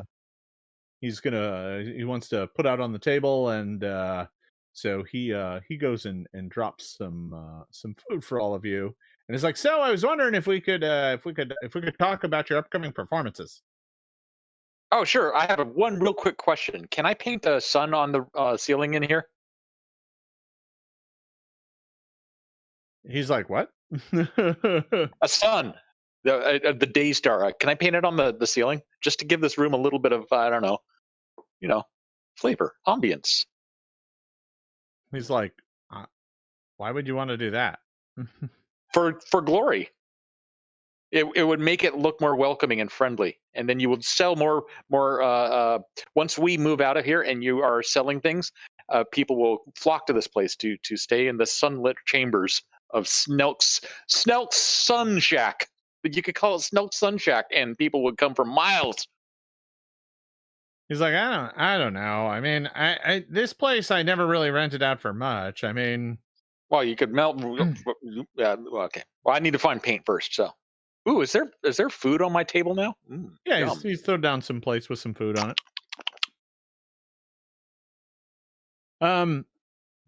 He's like, so I was wondering though, I want to start planning your performances. You're going to perform, right? Yes, we could go right now if you want. No. I want to make sure I'm able to promote it, right? I got to go put up some flyers. Oh yeah. Band of Bravos. It would probably do better if you helped, but whatever. Oh yeah, we can help. What do you want us to do? Wait, what does that word mean? We're splitting the money 50-50, right? I don't believe that's what we No. agreed upon, Mr. Stealth. It's 80-20. 70-30. 90-10.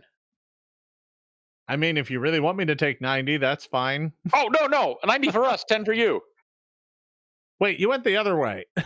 Yeah, That's how it works. it's magic. And I didn't agree to have somebody else stay here. I mean, it was the four of you. Is she going to pay rent? Who are you talking about? Have you been peeping? The drow you came back here with. I saw you carry her in. She's. I'll cover her. How much is her rent?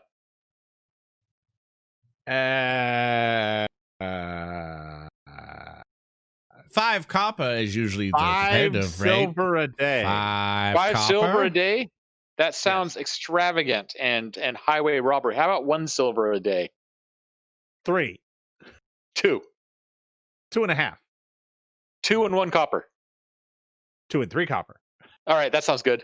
All right. I'll pay him 1 silver and 2 copper. Or 2 silver, excuse me. 2 silver and 2 copper. I'm saying 2 silver and and away with it. He's like, I don't. There you go. All right. So Wait, does he know what silver is? Just give him 2 copper and like. I give him 2 silver and 2 copper. He knows he's a smart. He's a businessman. he is a Running a business kobold. He is a business bold that has been running a successful. Ooh, he's got all that. So we should go juice buy and some silver paint and paint our copper silver and give it to him next time. He can't tell the difference. That is. He can clearly smell. So, paint. does he bite it to test the content like you do in like an old timey Western movie? No, he does not. But he does just throw them in his pouch and go, all right. Well, so okay, let's talk about your performance. Do you want to start with something simple, or you want to aim for a big show this weekend? Big show. Okay, I mean, we can do that. It'll be a bigger crowd though. You sure you up for it? Uh, I'm sure It's been Roark a while is, since we right? had And I look fun. at Roark, who's asleep probably. Say he's good for it. All right. So basically the way this works, everybody, is you are scheduling to spend some downtime days. You got to wait to get the rapier back and stuff anywhere, or the scimitar back. But you can put on a performance. I would yay, love performance. So the way this works is you basically have to choose what level of performance you want to do. Like an afternoon performance is pretty low key. So that's only like a level 2 performance. You won't earn as much, but it's a lot easier to make sure you earn money. You could alternatively try for a harder performance. This is like the evening performances. Those are harder to do. They require a harder skill check to pull off. But if you do them, you make more money. And the way this is going to work is because all 4 of you can be involved, because the way that you guys have your performances set up, some of you will be making perform checks, but some of you contribute with magic and stuff to enhance the show. And so all of you will be able to make your own skill checks to kind of contribute to the group earning money. Does that make sense? Yep. All right. So the way it works is you have to choose either the easier task or the harder task. If you want, you can make each task a little harder by spending a day like setting it up and promoting it, like going around town and putting up handbills and stuff. That'll make it even harder, but you can earn even more money. Once it's going, you don't have to make more checks. You can just keep spending days on it.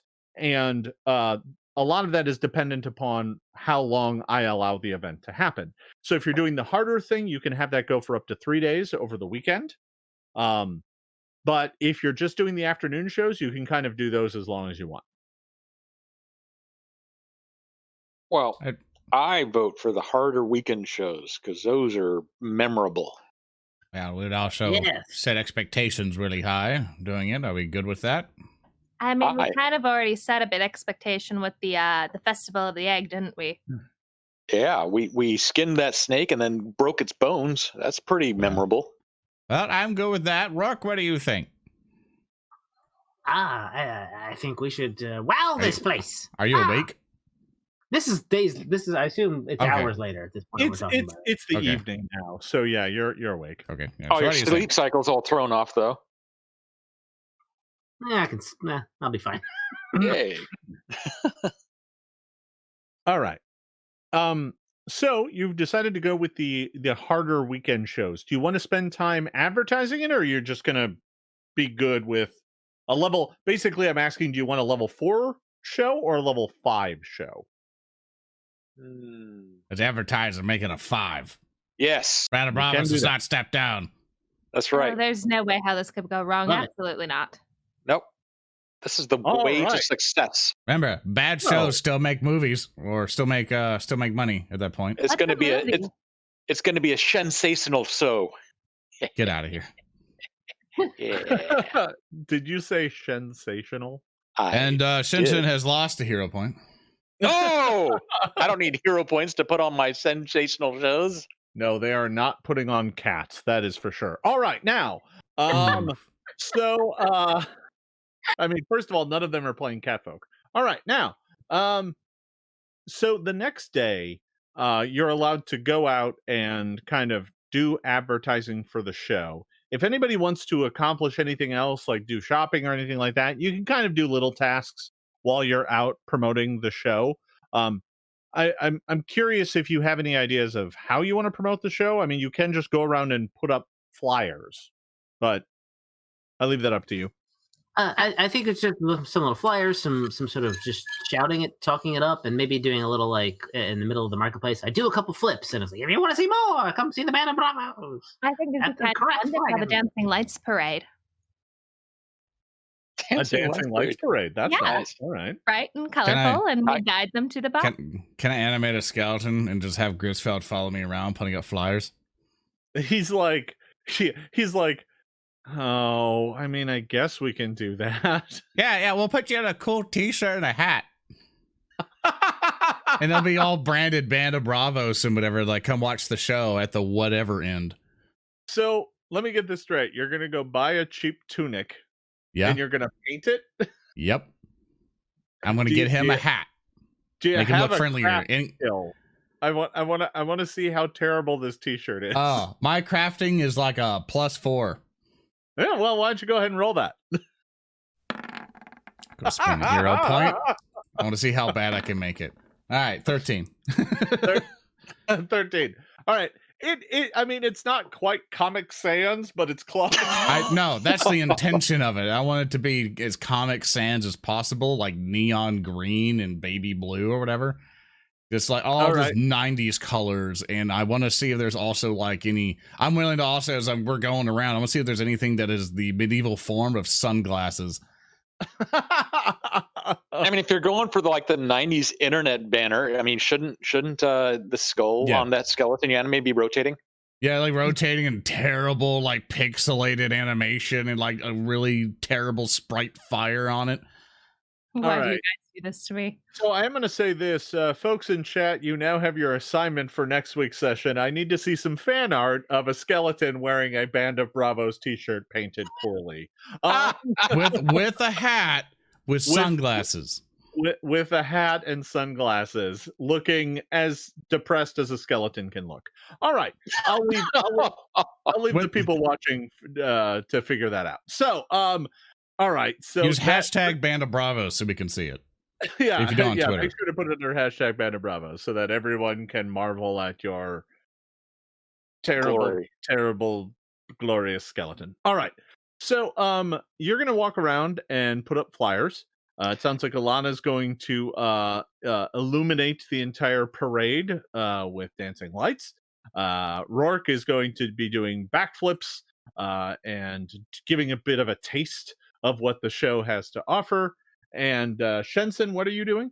I am either going to do like preview performances, like movie trailers, but like get in the crowd and sing or do a dance or something like that, or I have theater lore as a skill. Would that be more appropriate to just Sure. kind of draw on that? It's a much lower skill than my performance, but if it's a lower DC, it might make more sense. Yeah, no, theater lore. Give me a theater lore check. Yeah, you might get a gold grant from the local government too. 24. That's a great check.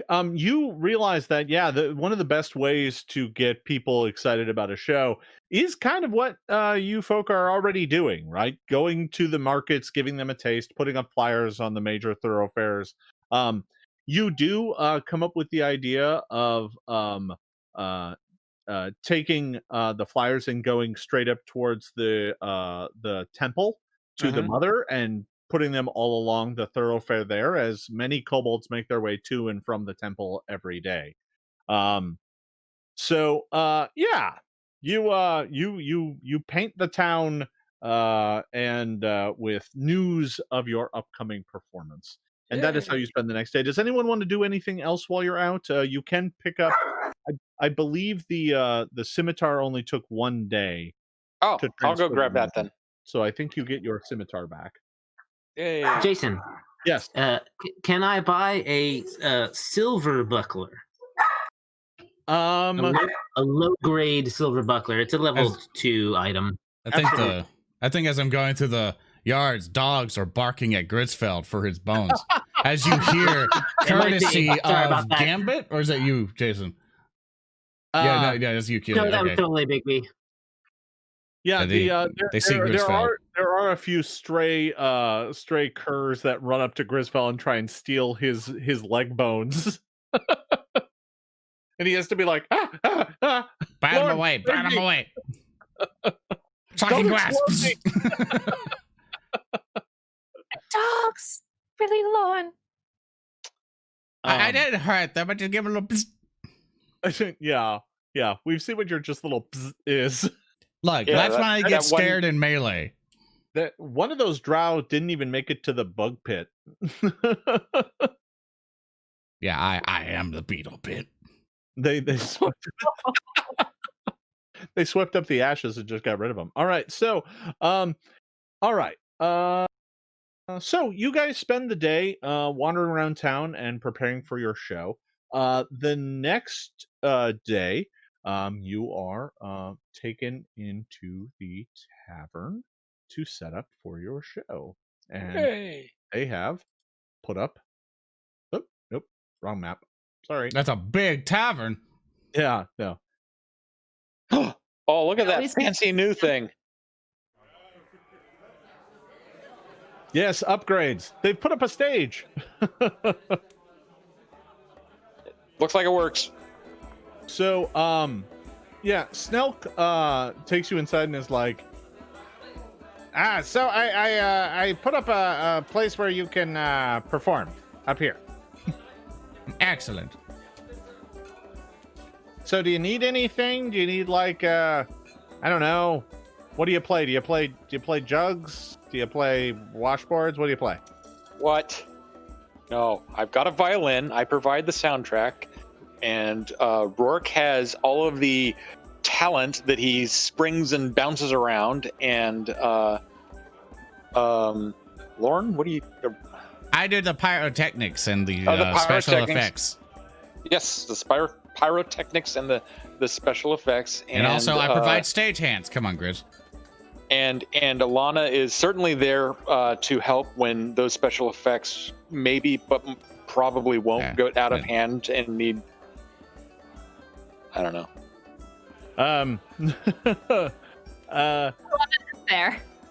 Yeah. So Snelk's like, if you need a door into the kitchen so you can get on and off stage without going through the crowd, I can have a hole knocked in that wall. Go ahead. That sounds good. Right about right here. Let's see. Yeah. Oh yeah, look at that. Excellent. Did he do that that's without having? Did he have to do that without having to call on his overpriced brother? No, he does have the overpriced brother show up and take care of it, but Oh, geez, that's a huge door. well, Yeah, I like that. Oh no, the little door's no good. there we I go. like that big door. Okay. Yeah, now you have a stage door. All right. Can we have a chandelier? He's like, I don't got a chandelier. Besides, I haven't drawn sorry. one of those yet. we're not doing Phantom again, Shensen. Why not? That one's a fun one. Ugh. Nope. No asking for Wrong. things I haven't drawn yet. We All need right. a right. curtain. Ooh, that's a good call. Curtain. I can get one for you next week. Get All a bunch right. of bed sheets currently then. Store them together. Your brother's already here. Get him to do it. And a rod on the top so we can unfurl it in and out. Ooh, unfurling. As I make you struggle to find appropriate tokens to do this. If anything else to help your life out, you can just draw a line. Oh, look at that. That is a glorious curtain. Yeah. There you go. But now it's near the fire and it's going to catch on fire. And we have no place to go into the front of the stage. Have you not done theater, kobold? Burning curtains are There you crowd go. pleasers. There you go. All right. That's not a lot of room for shenanigans on the stage, but He's like, listen, the building's only so big. I don't know what more you want on here. Okay. So what play are we doing here, fellas? We could tell the story so far. Yeah, I mean, there's all these creepy like sludge hymns in this book here. We could tell the story about how we fought the evil ooze lord and drove back the slimes, and we could do some maybe have a sheet thrown over you, Lauren, so that you can bump around like a blob, and then Wait.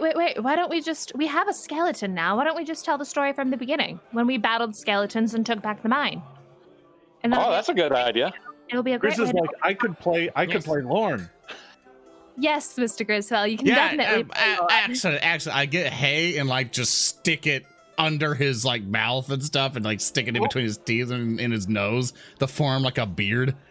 And I put my hat on him. It's perfect. And and here's a sheet. And I put a sheet over you so it's a robe. It's perfect. You're done.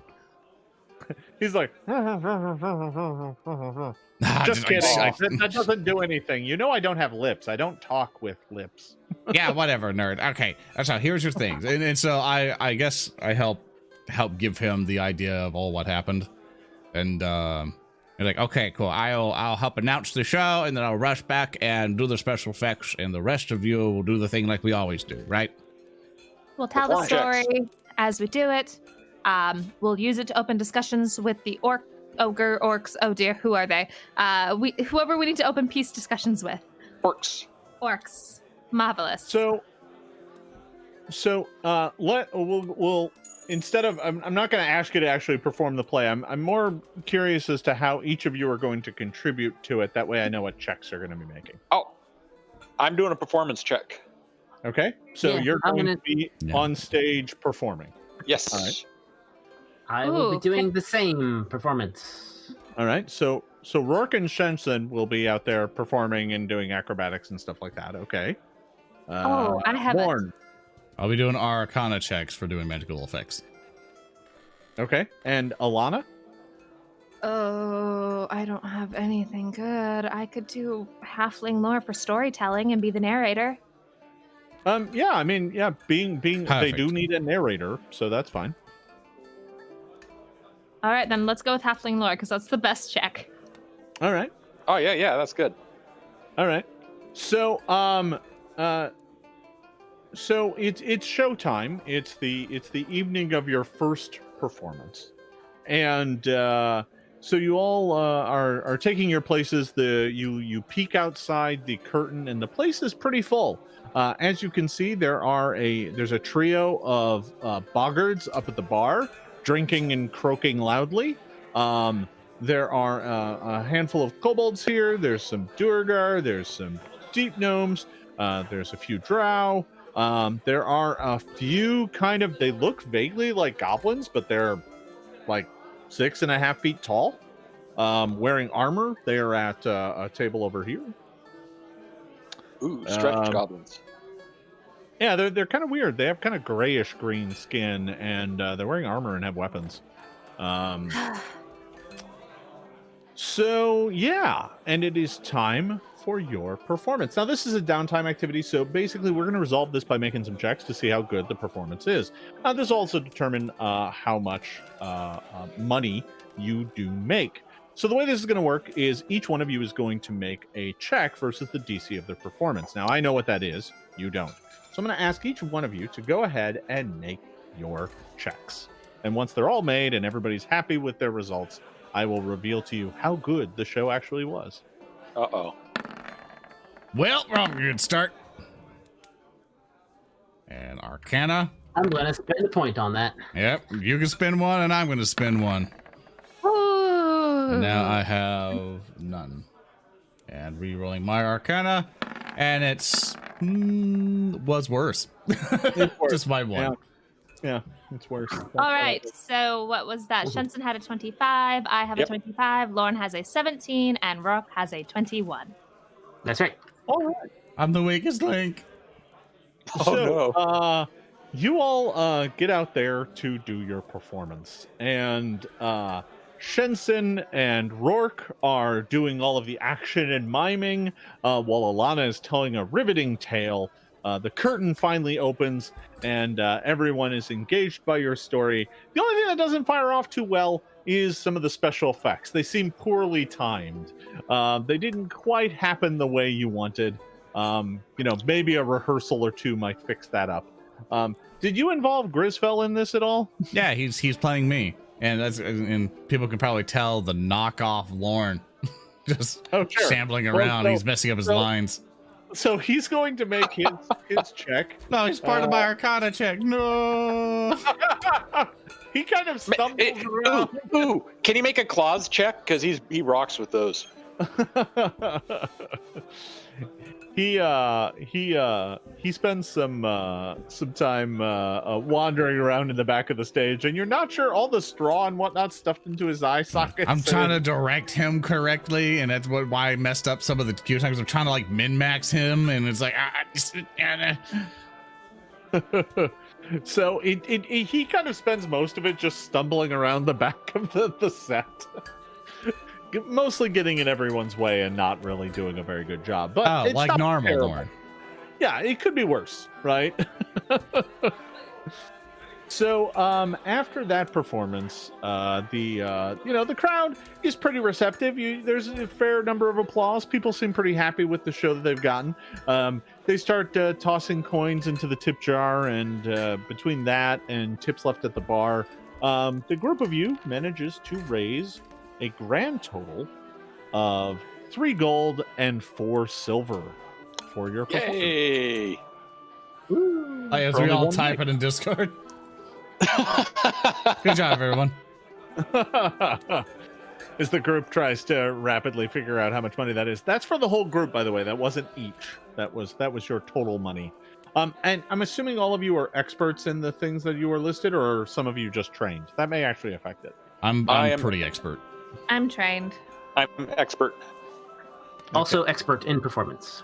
Okay, so reduce your total amount of take by 1 silver. So it's 3 gold, 3 silver.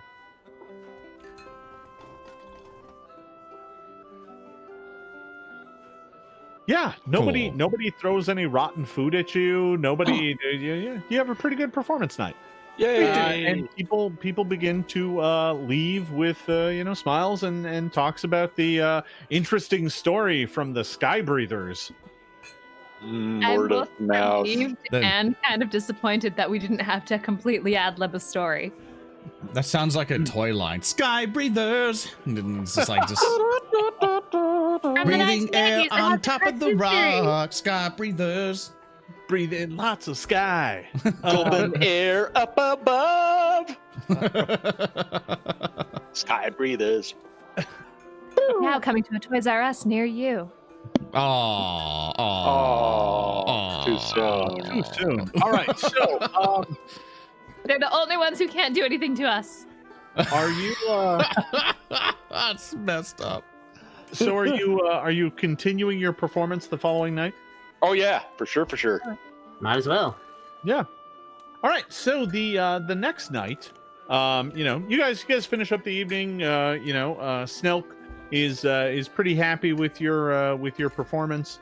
He did pretty good business, and he's looking forward to tomorrow night's performance. And so you're able to go back and I mean you're kind of just playing the waiting game until the emissary comes to talk to you. So might as well put on another show. Yep. So the next night, you get it's a different crowd of folks, mainly in that I'm just going to rearrange tokens. But, They're sitting in different seats. very different people. Colossal red dragons in there, just chilling. That's fine. Oh, did we get Tree Razor to visit this time? No. All right. So you don't really want that. That's true. We don't. So yeah, the next evening you're preparing to put on your show. You're all behind stage, and the door opens up just as you're about to get started.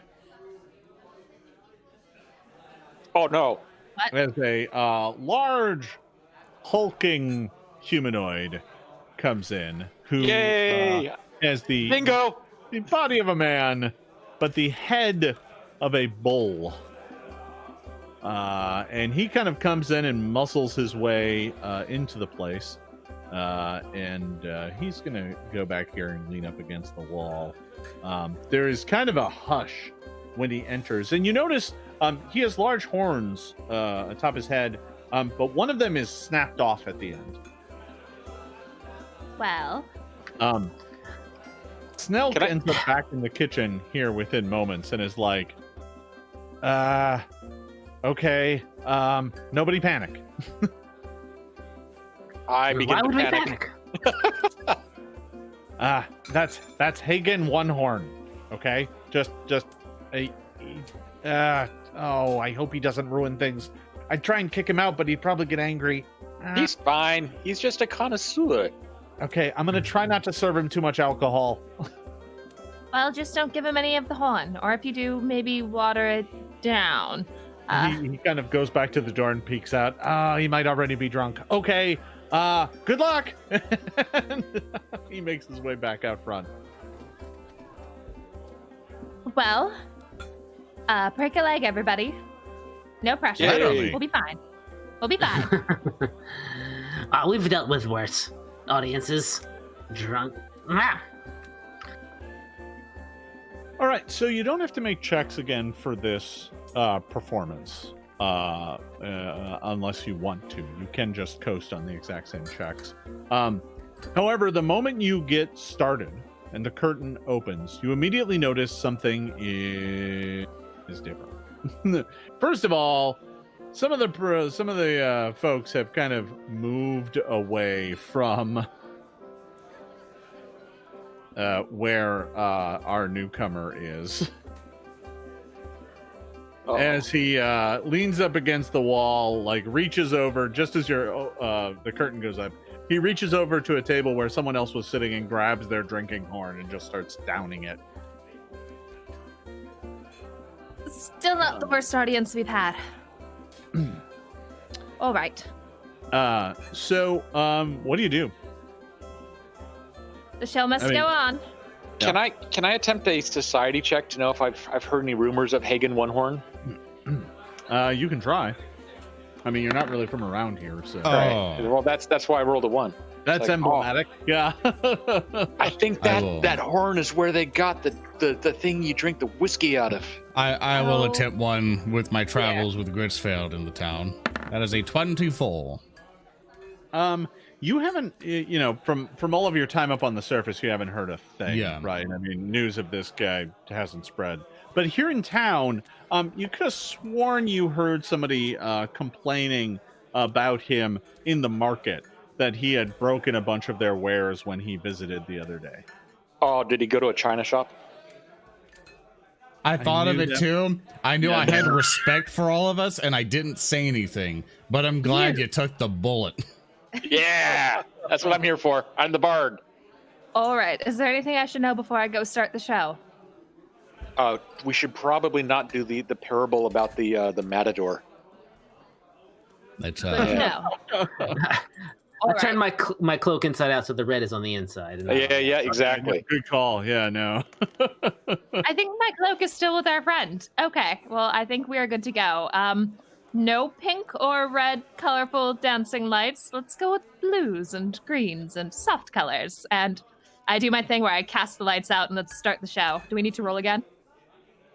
You do not. However, you may wish to change your thoughts the moment your show begins. Like, you start your opening montage, your opening tale, and within like seconds, Hagen screams, "Boring!" Oh, we've got a heckler, I see. It's not antagonized thing.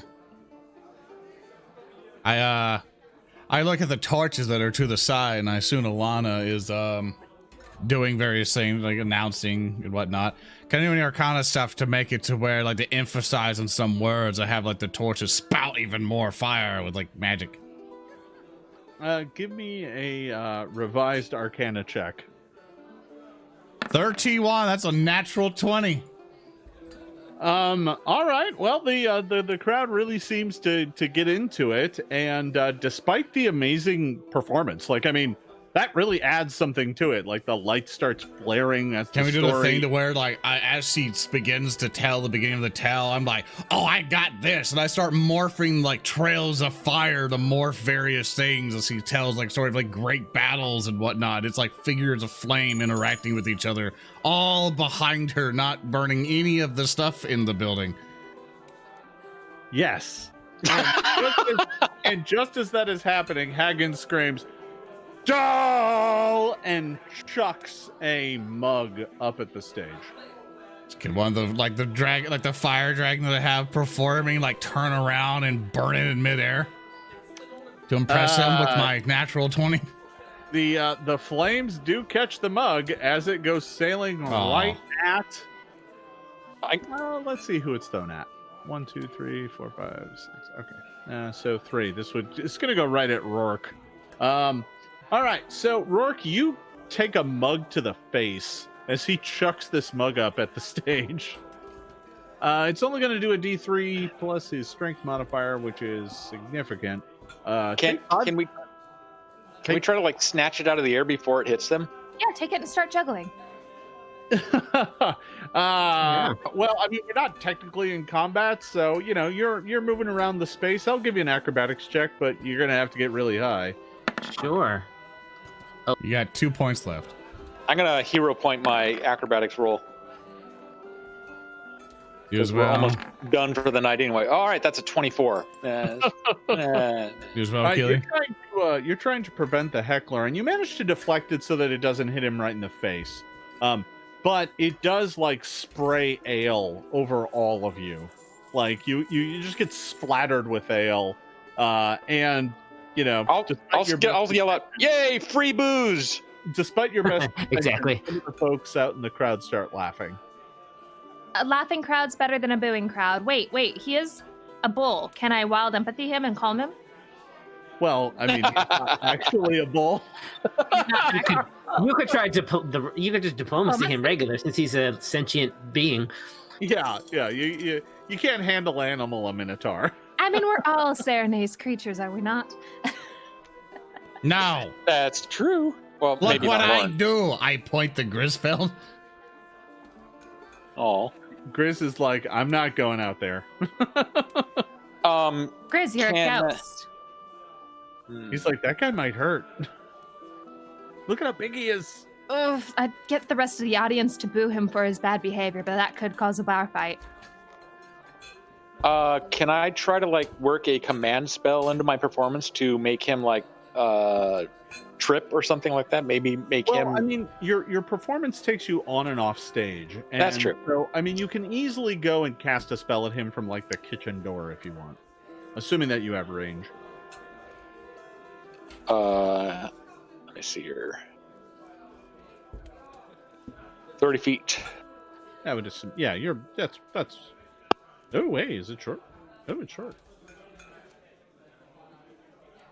You have to like go out behind the bar. Oh yeah, I could like come up to the front of the stage and get him. Crouch behind the bar. I don't know. That'd probably rile him up and get him to attack us. So. But I am gonna. He's already at the point where he's throwing things at your performance. All right, I'm gonna try it. I'm gonna try to. No, that only lasts for one round. That's not gonna do anything. Decisions, quickly We now. should. It's getting Yeah. stale. All right, Audience I'm gonna is do waiting. that. I'm gonna actually cast a color spray and shoot it up into the ceiling and just incorporate that into like the story, just to give even more sudden flashes of color and all that. Sure.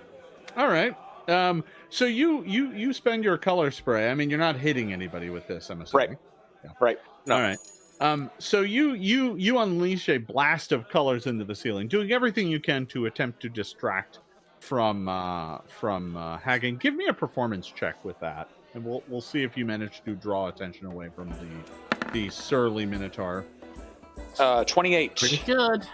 That's pretty good. Your performance manages to go on. The crowd is paying attention to you and not the heckling Minotaur who's in back, but he does keep like shouting out and kind of I wouldn't say he's ruining your performance, but he's certainly making it very hard for folks to pay attention. He's just a drag on the event. Oh, I'm going to memorize his face for later. Oh no. Do we have time to try one more thing, or should we bother? You can if you want, yeah. I want to now. I'm gonna go out into the audience. Oh boy. During the performance, and I'm just it's 3D. Yeah, it's gonna come out, and I'll be like, well, look what we have here, throwing money away. We have ourselves a real big spender, and I'm gonna start pulling coins out from behind his ear, and just dropping into my hand, and I'm gonna do some sleight of hand magic, just right at him, and I'm gonna work him into the show. All right. I'm going to step up to the front of the stage because this I want to see clearly. I'm gonna use thievery for this, for palming objects and such. Okay. Do you have any more yeah, hero points? Funny. I mean, that's pretty convincing. You're palming objects around him, and basically you're heckling the heckler at this point. Yeah. And he's like, I'm gonna go ahead and do a quick check for him. I'm gonna go ahead and just roll a will save. You can high is good. You can do better than that, Jason. That's a villain point thing. No, I hope high is good. Well, he kind of snarls and snorts and is like, and he kind of stalks off towards the door. And as he makes his way past you, he kind of leans in next to you and he says, "I'll see you later, bird boy." As he makes his way out the door. Ladies and gentlemen, Hagen the One Horn, give him all a round of applause for being such a kind audience member. As I tumble my way back up onto the stage. Well, you manage to make your way back up on stage, and the band of Bravos manages to close out another performance. You double the amount of money that you have earned, and we'll go ahead and throw in a whole extra gold from good old Snelk, who is gracious that you got Hagen out of there before he wrecked the place. Yay! However, as the stage curtain comes down and the patrons begin to head home, you can't help but wonder what Hagen meant by "we will see you later." And that is where we're going to end today's session. I want to thank you, everyone, for watching. Before we get going here, I'm going to toss around the horn and let everybody tell you where you can find them on social media. We will be back next Friday for another exciting session. But before we go, I'll toss it around the horn. James. Hey, everybody. I'm James Jacobs, creative director for Pathfinder. I played Shensen, and I'm delighted that I got a bingo earlier with the final one of the Jason monsters, skeletons, Otyugs, and a Minotaur. Good times. We're not there yet. Oh no, there's a lot more squares on that bingo card. I know that. There's like 6 of them with rocks on it. You can ask me whatever you want over on the Paizo forums on the Ask James thread, and thanks for watching. Hey guys, I'm Maryssa Marie, and if Lauren gets a friend, I guess so do I with my new drow friend. I played Ilana Thistlefoot, our halfling druid, and you can find me on all the social media at Maryssa Marie, MarySsamari. Hi folks, I'm Jason Keeley, Starfinder developer. You can find me on Twitter at HerzWesten. Herzweston. Yes. And I'm Peyton Smith, the social media producer here for Paizo. You can find me everywhere as Zoran the Bear. Basically, type it in anywhere and you will find it. That's ZORANTHEBEAR. And thank you, everyone, so much for being here. And thank you, Jason, for another exciting adventure, A Band of Bravos. An excellent job of the maps, by the way. Thank you very much. And I can be found on Twitter, Facebook, Twitch, YouTube, Instagram, just about everywhere at /Jason Bulmahn. That's JASONBULMAHN. I hope you folks have enjoyed the map today. Had a lot of previews of my upcoming town set. Having a lot of fun doing these. It's one of my ways that I find to relax in the evening is by drawing maps. They're only on the Roll20 store. I'm looking to get them up at some other places. I'll throw a link in the chat. Yeah, thank you for watching, everybody. I hope you all have been enjoying this session. We will be back next Friday for another exciting session of Band of Bravos. Until then, everybody, good gaming. We will see you next time. Bye. Goodbye. Bye. Bye.